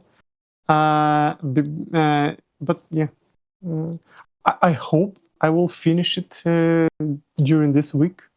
Fingers crossed, but we'll see. Yes. Good luck, because we too, as the community too, hopes. I was preparing for it, but maybe the longer it takes, the more quality it has. Which I hope. Usually when I do it, like I feel like it might be. I'm not sure. Maybe the longest, but like than it like previous to in like in the like time. Like it would be maybe like 10 minutes or so. We'll see. But so sometimes I'm not sure. Like I'm doing it and I'm like, will it be good? Will it be good? And then like doing this all the sudden editing, like I'm not sure. And very last few hours, it turns into something good, and it's like, okay, yeah, it works. So right now, as I'm doing it, I'm like, will it be good enough? Will it be just as good as previous one? We'll see. That honestly makes me think about the devlog 1.5. Was it an emergency devlog of sorts? Like, hey, Alex will just like mail you, hey, people are still asking about Hello Neighbor 2 updates. We must tell them it won't there won't be any updates ever again, and about the Hello Neighbor 3. So was the 1.5 devlog sort of like an emergency devlog? Yeah, yes and no. That's why it's like 1.5, because initially in the first devlog I said we will talk about next prototype stage we're currently working on and the atmosphere of the game, and then I couldn't say the next episode would be devlog 2 because I promised to talk about atmosphere and the prototype, and that's why I call it like 1.5. It was not exactly as you said, but it was like more how do you say it, the I forgot the word. So it's like from the both sides. It's not like Alex called me like, okay, we have to do. It's more like we have a call and I was like, maybe we should do something, and he's like, yeah, and we just discussed, and it was like both of us basically talked about it, and I said, okay, oh, maybe I can do this like devlog and just explain stuff from my side. That's what it become. Yeah, understand. Because that also leads to this question. The locations and the pauses in the devlog 1.5 on the different roads on the forks, were they hints for Hello Neighbor 3? Like, take the right path, or take a risk, take the dangerous path? Because there were two paths. You stopped at those forks, and there was one dangerous, one safe. You first took the safe, then the dangerous. Yeah, it's nice that you picked on the story, because when I do the vlogs, the idea is that they have like contained story of their own, like small story, and in the 1.5, it was the story that basically I go from like at night, go to meet the sunrise through the forest, and I cannot reach the sunrise while I pick in the safest route, and only when I pick the not safe route, it actually led me to sunrise. And to correlate with the story that I'm telling in the vlog, is that usually this like fork happens when there's a part in the story when I say stuff that I did in the past. Or, for example, like I was asked to do all these like games, and I knew I want to stop, but I couldn't, and it was like scary for me to say no, but I choose not to say it because it was too scary. I was too scared, and that's why, like in the first fork, I picked the safest route, choosing to make all these games until I burned out. At some point, I reached like the other fork, and then I decided to step down from the project, which was extremely scary. Just to say, okay, I'm not doing it. It was unbelievable. It was one of the scariest moments in my life, and that's why in the video I picked this scariest route, just like to reflect on what I did, and that's why after that I go to sunrise, which basically resolves this whole dark night that was surrounded into sunrise, with the like new story that begins with all everything. Yeah, I remember I was streaming it live. I made a video about it itself, like twice. I made a video twice about the devlog 1.5, and the second one was about the hints of sorts. Like, I was really analyzing it frame by frame, and all those notes that were sometimes in the frame. Some of them probably didn't like mean anything towards Hello Neighbor 3, but some of them I was just curious. I was so curious. I was just trying to figure things out, but I'm happy that I figured one of them like correctly, honestly. Yeah, it's nice. It's nice. So, have you? Oh wait, yeah, I asked this. Never mind. It's like, have you thought about giving Hello Neighbor 3 a different name, like it was with Hello Neighbor 2, which was the one with RBO? Because like it could be something like, sorry, it could be, we got Hello Neighbor Search and Rescue. It could be something like that. It could be like Hello Neighbor something. Or is it really Hello Neighbor 3?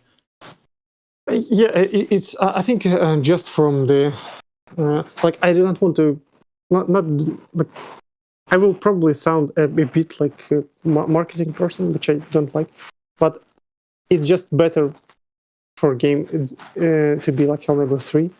Just similar to example is like with, if you've seen like the Nintendo announced Switch, Nintendo Switch 2, which is nice touch, because everyone knows Nintendo Switch, and if they called it Nintendo, I don't know, something, and people wouldn't connect them as a like next step of Nintendo, because basically like upgraded Switch. That's why they call it Switch 2, which they never did. Like Nintendo never named their console with like numerical after name, but Switch was their most successful, and they're like, okay, let's just put number 2 because that's what it is. And it's the same as Full Never, just so it's not some spin-off, so people feel it as like next stage in the Hello Neighbor franchise. Yes, that makes sense, honestly. I could figure it out myself. What inspired you to go from, honestly, what inspired you to go from RBO to Hello Neighbor 3, this multiplayer sort of player versus PvP game, into a single player Hello Neighbor 3? Was Hello Neighbor 3 even meant to be multiplayer? Yeah. As I said before, it was initially like Hello Neighbor 3 multiplayer one. It's like single player connected with a multiplayer. You can do stuff in single player and then you play with other players. But as I said, in the first devlog, we just realized we would not be able to make it. Like we can, but since we have like finite amount of resources and time, we just wouldn't be able to make it like in a reasonable time frame. So we're like, okay, we have to drop this idea because it's too hard for us to do. And then like in the devlog, I said that some developers, like when we asked for advice, and they say, don't do it. And it's not a joke. They really said this when we had the conversation with guys from the Dead Side, like who were developing Dead Side. And we asked them for like technical advices. And we explained our situation. And they're like, no, don't do it. It's too hard. You won't be able to do something. And we're like, yeah, we'll try. Just give it. And they gave us advices, which are really nice. They're really talented and skillful people. Like really good.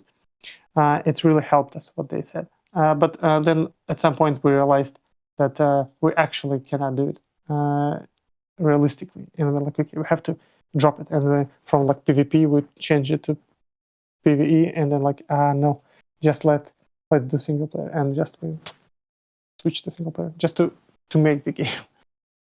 Yeah, so it was for reasons. I know that there are only Unity multiplayer games, which is Hello Engineer and Secret Neighbor, but Unreal Engine multiplayer, I just heard that a lot of people just said that you just didn't know how to do it, like the team, but which I thought like was so pointing the finger.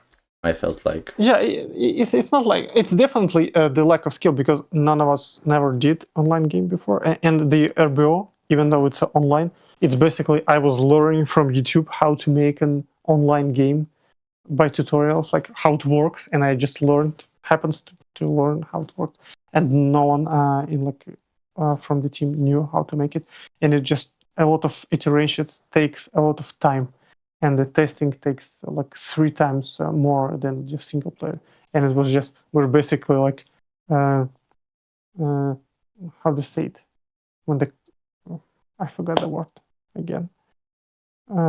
Basically, we was standing in one place. We just thought it was moving, but it was just so slow. We just spent multiple months without even landing to on core loop because it was so slow for us to develop it. Like eventually we would be able to do it, but it's just unreasonably slow, which we cannot allow ourselves in this situation. But with a single player, it's just much faster. It was like the first prototype we did was like in a week, then in a month. oh, well, makes sense. We saw some like short videos of the multiplayer Hello Neighbor 3, or it was still called RBO at the time, but it looked like Hello Neighbor 3 already. And it was literally multiplayer, and then the sign was chasing you. It looked really cool. It looked scary. I love the art style. It's sort of scary. I think that there are some questions about it too.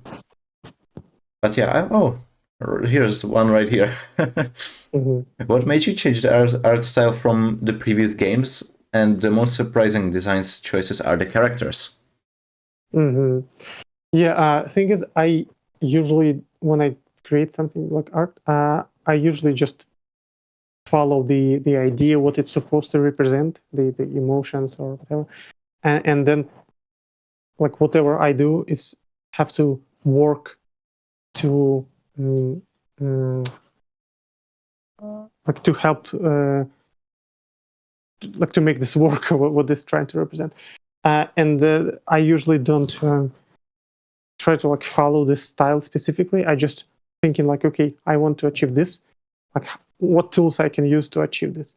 And with Hello Neighbor 3, there was like, when it was RBO, that it was some sort of this idea of basically almost like coming of age, or just like I don't want to say much, just not to because it's still like partially with like Hell number 2, Hell number 3 current ideas, but it's basically about like being no, I cannot say it because it will. It's still similar to current idea. But the thing is, the way game looks, the characters and the atmosphere, it's just what works best to like evoke the right feelings and just to follow the right narrative. It's basically a tool that is used to achieve. But I cannot say what we wanted to achieve because it kind of ruins the current game because it's still somewhat similar-ish. Mm-hmm. Yes, I understand that, because also the design choice of the characters is, they're disturbing, and I think I like that. I like it about them. Long arms, short body, long legs. Designed, they are vandals, like it was mentioned, and they are completely hunched over. They even like just look at the floor with only the sign on their temple. It kind of, I feel like it fits the Hello Neighbor art style in general. It's because it's very cartoonish. But we also got the key art with the very tall man in the doorway. Is he going to make an appearance? I hope not. He will, but not in a prototype. Later. Because a prototype is very rough. There's basically barely a few characters, and it's just super simple. So yeah. We also got a screenshot on the Steam. Inside one of the houses, there's this character behind the fern or the plant, while Jacob is going upstairs. There are speculations that it's the guest, that it's his model, and the guest is supposed to make an appearance in the game. So, is it true? Is that the guest? I cannot say. It could ruin the. But it's like the guy standing like behind the fern. It's the same person who was standing in the door frame. But I cannot say who is this. Yes. It was the same person, but this time he had gloves and he was shorter. That's interesting. Maybe it's just seems like this character has like only one glove. Possible, maybe I'm just explaining it wrong. I'm not sure. I mean, it would be spoilers anyway, and probably wouldn't be able to answer.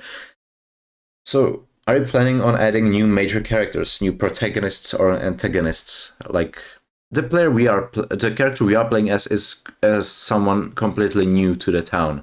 But will some other characters make an appearance? For example, like Quentin, Nikki. I cannot say. yeah. Okay. But are you planning like new protagonists aside Jacob and Iris? You mean like because like the town, like every character in the town would be its own character. So there wouldn't be like types of characters. So this signed character, there would be like only one. And like this Iris, Jakob, they all would be just, and beside them, ideally, there would be more characters. I do not know to say like specific number of characters. I really wish that we will be able to pull this off, like 20 characters or something. But I don't know. It would be nice to have at least, I don't know, 15 characters. That would be great. But we'll see. At least 15. That's a goal. That would be interesting. Yeah. And hopefully. That kind of connects to the next question. Will there be like vandal classes, like different type of vandals with different abilities? Which is, if I will make an example, like some zombie apocalypse game where there is this normal zombie, then we have this blue zombie that's fast. Will there be like, we got 3 vandals of sorts. We got signed, coned, and covered. And the covered is a female vandal on rolling skates. Is she like the fast variant of Vandal, while the Count is, I don't know, like durable, and the Saint is just basic Vandal? The thing is that all characters are equal in the sense that they are all basically like operate by the same like system, and they have like different personalities, which depends on like how they will act. Like, will they be scared, or will they attack, or they will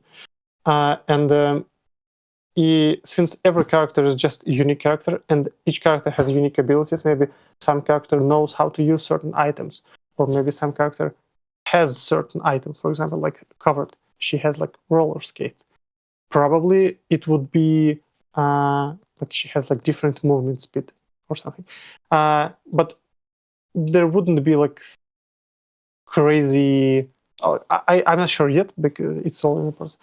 Like crazy characters in a sense that they would be like doing something unique to be like uniquely created. I don't know how to explain it, but basically like they all have the same foundation, but their physical abilities can be a little different, and they can operate with different items.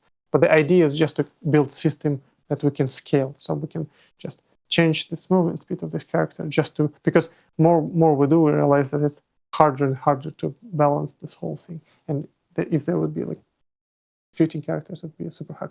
So answering your questions, they will be different in some way, but probably not in a sense like this is stronger zombie or something. It's more in a sense how they act, what their like general behavior, or like what they like, what they use, what items they use, and stuff like that. Yeah, if they would, like, if each Vandal would have some sort of different gameplay and strategies, because I think that Hello Neighbor 2's characters lack out a lot on that. They are just, because all of them, even the taxidermists, they are just characters with a different model that you play against like the same way. Yeah. Which I think that each character should have a different play style, really. Definitely, and it will be even in prototype here, like the like current that will be. So it's like we have this basically like psychological profile of characters, and in prototype, like Jakob is scared of you if he sees you, but the like Iris is like neutral to you because she's like okay, but then she can protect Jakob. But Vandal Saint sees you and he will attack you, just no matter where are you. And it's not like specific. This logic not specifically created for this instance. They just have like certain parameters, and we just can tweak them, which then changes how they act. So it's already will be like in a simple form in the first place. Mm-hmm. Yeah, that sounds like something that would be like really good, because of course different playstyles, more strategies, not always the same gameplay, which is awesome. It doesn't have to be like an AI that learns from you. It just can be just different. It can like change the playstyle, which I think is just Definitely. good, healthy for a game. But once again, I'm not a developer. So will some this was the questions, and you cannot ask that, which is like, will some legendary characters make an appearance? Yeah. I'll pray. There's probably, is there any possibility you would show us some like small teasers here on the interview that weren't shown yet, like some screenshots of the prototype of sorts or anything? Let me check maybe. I can show maybe something.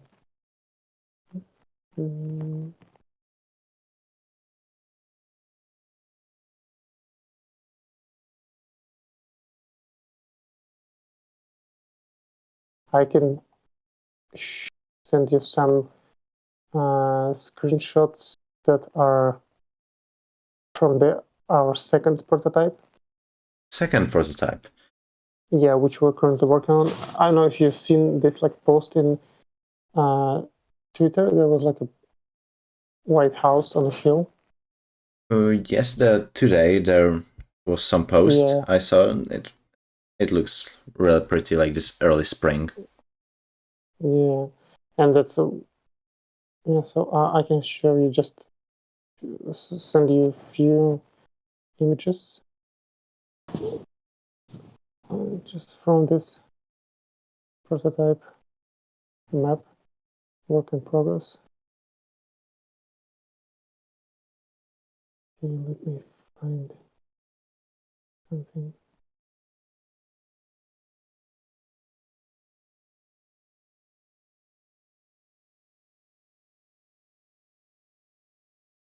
I believe that there's a lot of stuff that's still behind our eyes. A lot of stuff.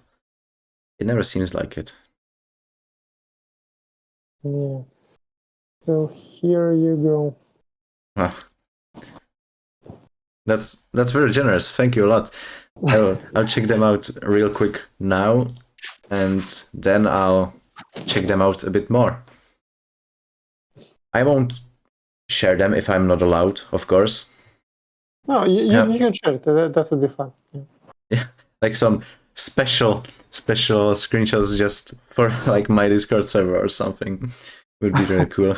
So yeah, thank you very much. And oh, will Hello Neighbor 3 have DLCs? I don't know. It's too I early to wish. tell.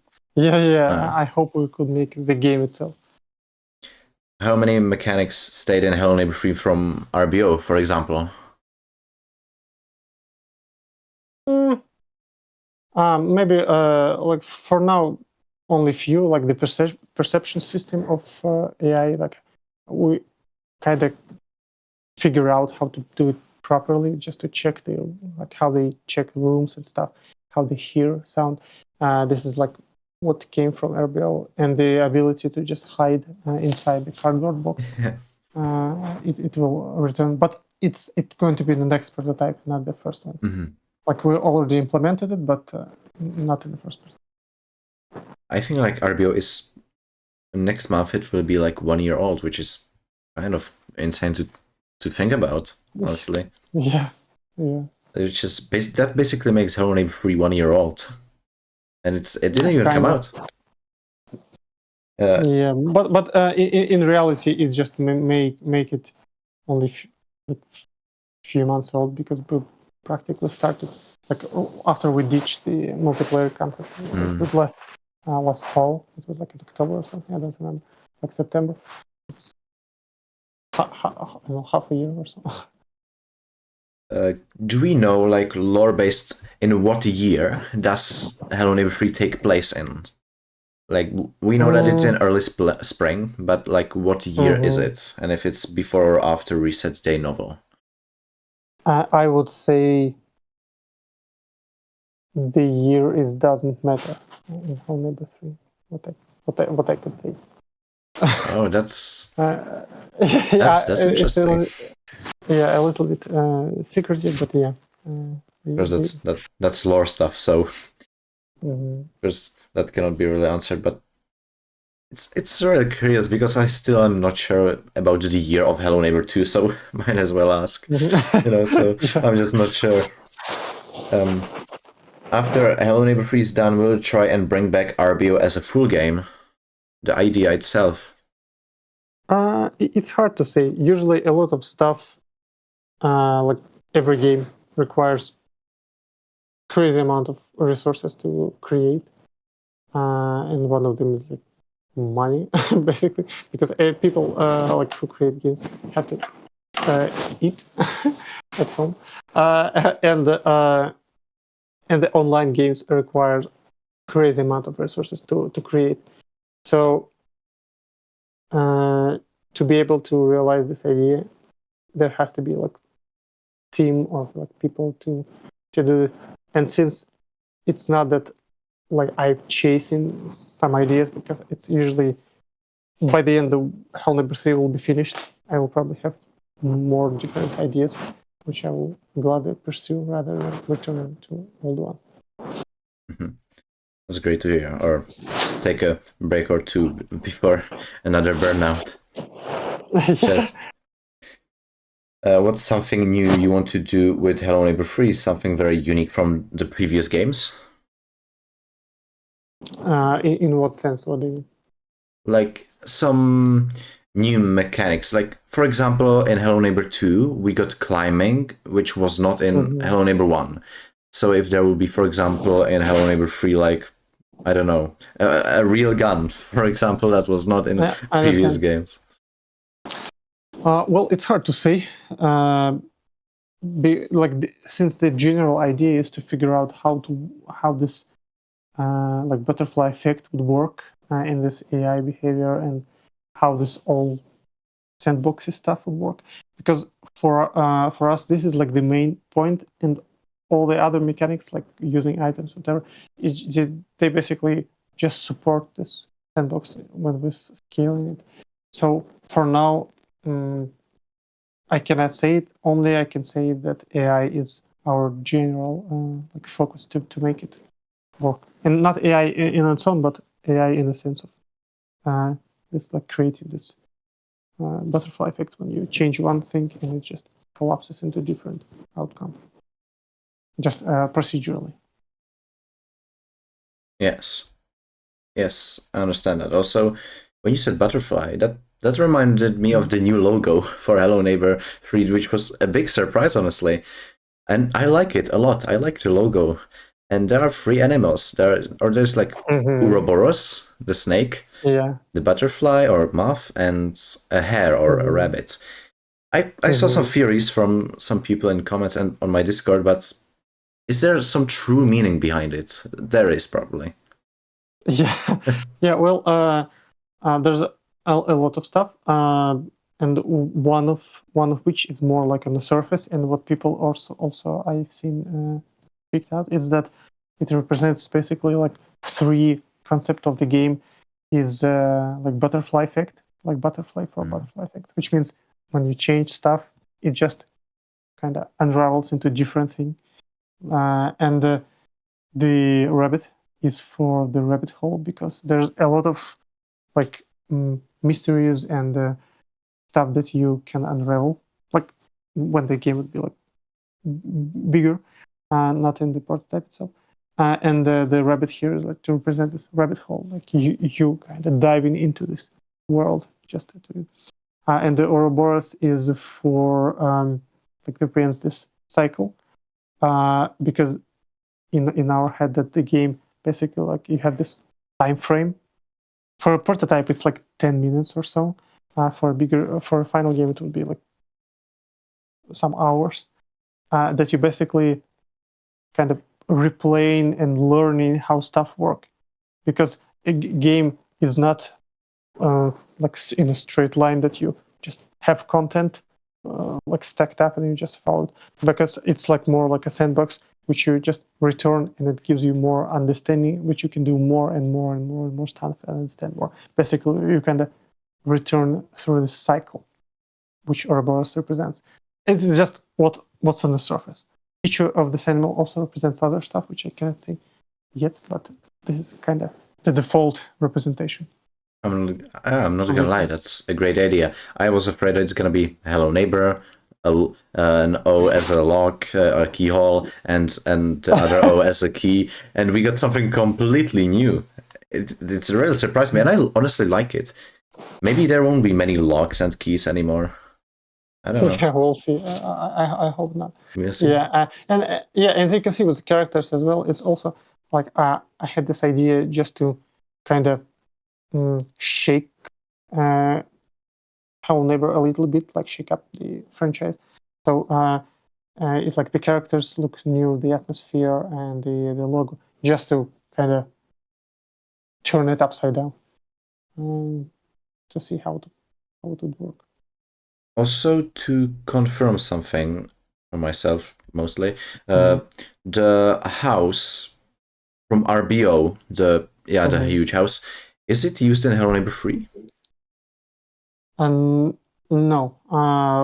For now, there is no like ideas to use it. Maybe we somehow implement it in the future, but no. Everything we do is just different. It also won't fit in style and size. Maybe somehow we change it, but Because I thought I saw some screenshots that it was there before, fully modeled and fully textured in the Hello Neighbor 3 world. I mean, when it was still RBO. When it was still called RBO, but it already looked like Hello Neighbor 3. I thought I saw it. Might have mistaken it for something. We had like there at some point the locations looked like in style similar maybe because at some point it was in a nature environment. Also, you've been teasing us a lot about the Neighbor's 3D model or the concept art, more like. Yeah, it was. It's a very teasing, just releasing few parts of the concept art each like. And now it's stopped, of course. But do you have the model? You don't, of course, like you can't show it. But do you have it? Have you made it? No, I don't have a no. Just only concept art. Yeah, I stopped teasing it because basically the face only what's left, and it's basically one image left. So I'll like it's secret or not. I don't know where this video would be released to the public. Yeah, it will. This will be released to the public. Yeah, yes. I mean, how like when? Because probably after the release of the prototype, I'd say. I'd imagine. Yeah, because well, if it's not, it's okay. But thing is, I want to show Neighbor in the vlog, in the upcoming vlog. Yes. So this is where I will show this full concept art. Wow, can't wait for it, honestly, because of course it's the Neighbor. It's the Neighbor. After all, it was weird to see him again without the gloves. He had his watch like in hide and seek, which was nice detail. I think he had. And the shovel, he was hunched over, and he had those rubber boots. Yeah. We then have different concept art. We changed them a little bit, but yeah, he will have just like rubber like rain boots or something. Yeah, I mean, it looked quite muddy. It's early spring after all. Yeah. Will there be a driving mechanic? There have been cars a lot in the screenshots. Yeah, we really hope, but not sure. It makes like it's really complex, and like it's something that we really want to do, but I'm not sure. There was even a moment in RBO that was driving, because when you have to like escape, you have to drive a car from a hill or something, and we even have like a drivable car. And this location that you saw, this RBO house in the environment. There was at some point like a drivable car you can just drive around, but just to try it. But it's not about it creates a lot of different aspects to it. Like the AI have to drive a car, and it's just completely different thing. Like how AI try to be on the road, it's just complex. And also, if you can drive, then you can like hit other characters, for example. Yeah, and with a car. That will maybe even increase the age. It brings a lot of stuff, and we'll see if the cars will be crucial for the game or not. If it's like something that will like elevates game like and makes it much better, and we'll look for it. But for now, I'm not sure. Like we really want it, but who knows? Yeah. Probably the main crucial thing will be running over an NPCs in a Hello Neighbor game. That will be probably like the main thing. Will Hello Neighbor 3 be released on other platforms on its released prototype included? No. Honestly, well, the game itself would probably release. I don't want to say which platform, but probably I know PlayStation, Xbox, whatever. I don't know yet. We're just in a too early stage to say. But prototype definitely would be PC only release, because to port a game on a console requires again a lot of resources to do it. It's not as simple just like build the game for console. It creates a lot of stuff, and it requires like I don't know where my NDA starts, so I wouldn't say much, but it requires a lot of resources basically. And since this prototype is not something to like a demo or something. It's just our internal test map. And since like the team is basically like, I don't remember, like 16 or 18 people. I always forgot how many of us. And we just don't have resources to port it, even if we wanted to. But it's also no reason to do it, because it will require like weeks of work, which we can use for actually making the game rather than porting. So no, definitely not. Yeah, that's fair, but it would be curious, well, for PlayStation users and console users. At least YouTube exists, so yeah, that would be a nice opportunity. There will be a lot of streams and videos, of course, and a lot of bugs to unleash. Yeah, definitely. Will there be a dragging mechanic when getting caught, like in Hello Neighbor 2 alphas? Because there was a video of Signed dragging Jacob that we saw before. Not in prototype, but yes, we want to make the characters.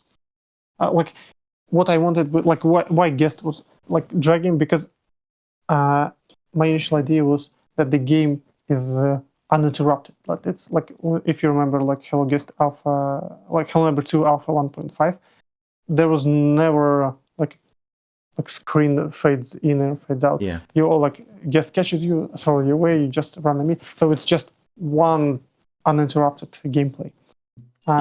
And that's what the idea was for number 3. I also want one uninterrupted gameplay. So the characters will be dragging and throwing you away. How exactly will it happen? We're not sure yet. Will they dragging you like a guest, or just take you or throw you out of the window? Not sure yet. We're not yet implemented it, but it will be there. It's interesting. I truly love the Hello Neighbor 2 Alpha 1.5 is my favorite. I play it quite a lot. Even me and my friend made a multiplayer mod on it that really worked nice. without the source code, so it was difficult, but we made it. And it's a lot of fun. There's even no fall damage, so yeah, there's no, like, you cannot die to fall damage, so there's really like no fade in, fade out. It's uninterrupted. You can throw a box at the guest, he will release you, or he will ragdoll. I love it. I love Alpha 1.5. It's great, and it's free. Surprisingly, honestly, it's surprisingly free. Yeah. I also love it. It's a nice. There's nice atmosphere. The last 2 questions of the Hello Neighbor free section, and then there will be like only one or few small quirky questions about quite Hello Neighbor, but also a bit about the community world, and then you will be released. So, how many characters in Hello Neighbor 3 have we not seen yet? Like, you don't have to like say the names, but are there real characters that you have modeled or have concept arts of that we haven't seen? And only the guest. Only the guest. Yeah. Okay. Yeah. Others are in like only on paper. So there's not every character is created. The narrative is in progress. So it's... Yes. All right. So only the guest. I mean, I've seen someone made a fan-made Hello Neighbor 3 model of the guest who was inspired by the person behind the fern. And honestly, it looks real good. I'm not gonna be able to find it now, but it looks like Hello Neighbor 3 style. Yes, you have. It looks really good. Yeah. It looks really good. Yeah. I'm amazed, but what community can create, like, I cannot be surprised by the amount of creative work that people are doing. It's just very inspiring. Passion is incredible, honestly. Yeah. It is. Will you be able to interact with everything in Hello Neighbor 3? Yeah, like full sandbox. Okay, so basically, you confirm that. So no questions. Yeah. What I wanted to add here is just we're not sure like the amount of items, like how, like, because like Hello Neighbor 2 like released version, it has like you cannot take anything, but it looks like really like backed up, full. Yeah, there's a lot of stuff, but you can probably Hello Neighbor 3 will not look this packed because since we're trying to like make every item interactable, not only interactable but somehow usable in the gameplay in any sort of way. So I'm not sure like what we will be able to pull off, but hopefully something. Yeah, I'm not sure about the like intensity of environment. It's like I say with the map that like people ask, will it be like a big map or a small map? And I say like you can go in every house in this map, but if we will be able to deliver that you can go only in 4 houses, then the whole map will be just 4 houses, and that's it. And the same with items. We want to make that the player will be able to take or interact with everything. But if it happens to be only like 10 items, then it will be like 10 items from the whole map. So this is the idea. So you like have proper understanding of what we're going. So we're trying to not pursue a certain look, but trying to pursue certain mechanics, and it will look the way it would look because it's like secondary to the gameplay. Yeah, missing fully interactable Hello Neighbor game. It's been some time, and it's great, like, interacting with everything, throwing everything. It's fun. Mm-hmm. And so that's it for the main questions. So the last questions before we'll go our separate ways is how active are you in the Hello Neighbor fan base community? Like, there are, in terms of fan games, are you like watching some fan games that are made? There is, I can name a few later. Yeah, I've watched videos. Yes, I never played any of them, which is a shame because I've seen few of them like really cool, and I really wanted to try them. I've seen a lot of YouTube videos for games and like playthroughs, but usually it's like so hard for me to find time just to play something. But yeah, I've seen a lot, but I never played any of them. Yeah, so there are like fan games, Hello Neighbor Alternative Reality, which is trying to basically create the original idea of sorts of Hello Neighbor from like Alpha 1 and stuff, which also uses the old art style. Also, there's Hidden Spirits, Late Night Shift, which is yeah, I've have you seen seen this it? one. It's like yeah, it looks really beautiful. It's great. The work done is just surreal. So Rumble on the Mill should be a part of it too soon. So maybe you will see what we will see, and you will maybe also see what was meant to be the original idea of sorts. I mean, can't wait for it. It's really good. And I think that's like all of those major ones that I can name, but I'm not really into the fan games and mods. There also Curse Retold got released that's a mod. That it got released not a long time ago, and it's great one. So those fan games are probably the most major ones in Hello Neighbor. I'll definitely play them in the upcoming weeks, just to get a glimpse of what people are doing. Because like looking at YouTube, it's not the same as playing them. So I would love, because some of them that you named, I missed them because like I never heard the name. So it would be nice to play them without watching videos. Yeah, and that also, the very, very last question is, are you watching like Hello Neighbor content creators, like those content creators that are based only on Hello Neighbor, such as myself or other content creators, like if I could name a few, Nate EMG, Zorgo, ACK. Yeah, okay. I've like when in like 2016 and 17, when we were just releasing the original Hello Neighbor, there was like different set of YouTubers that was like playing almost exclusively Hello Neighbor, and it was like 8-Bit Ryan, 8-Bit Ninja, Captain Sauce, or whatever. And I watched like all of their videos back then, but then again, I kind of dropped out of Hello Neighbor for for a very long time, and now as I'm returning, I'm like searching through YouTube for like Hello Neighbor to see what are videos. That's why I like found your videos.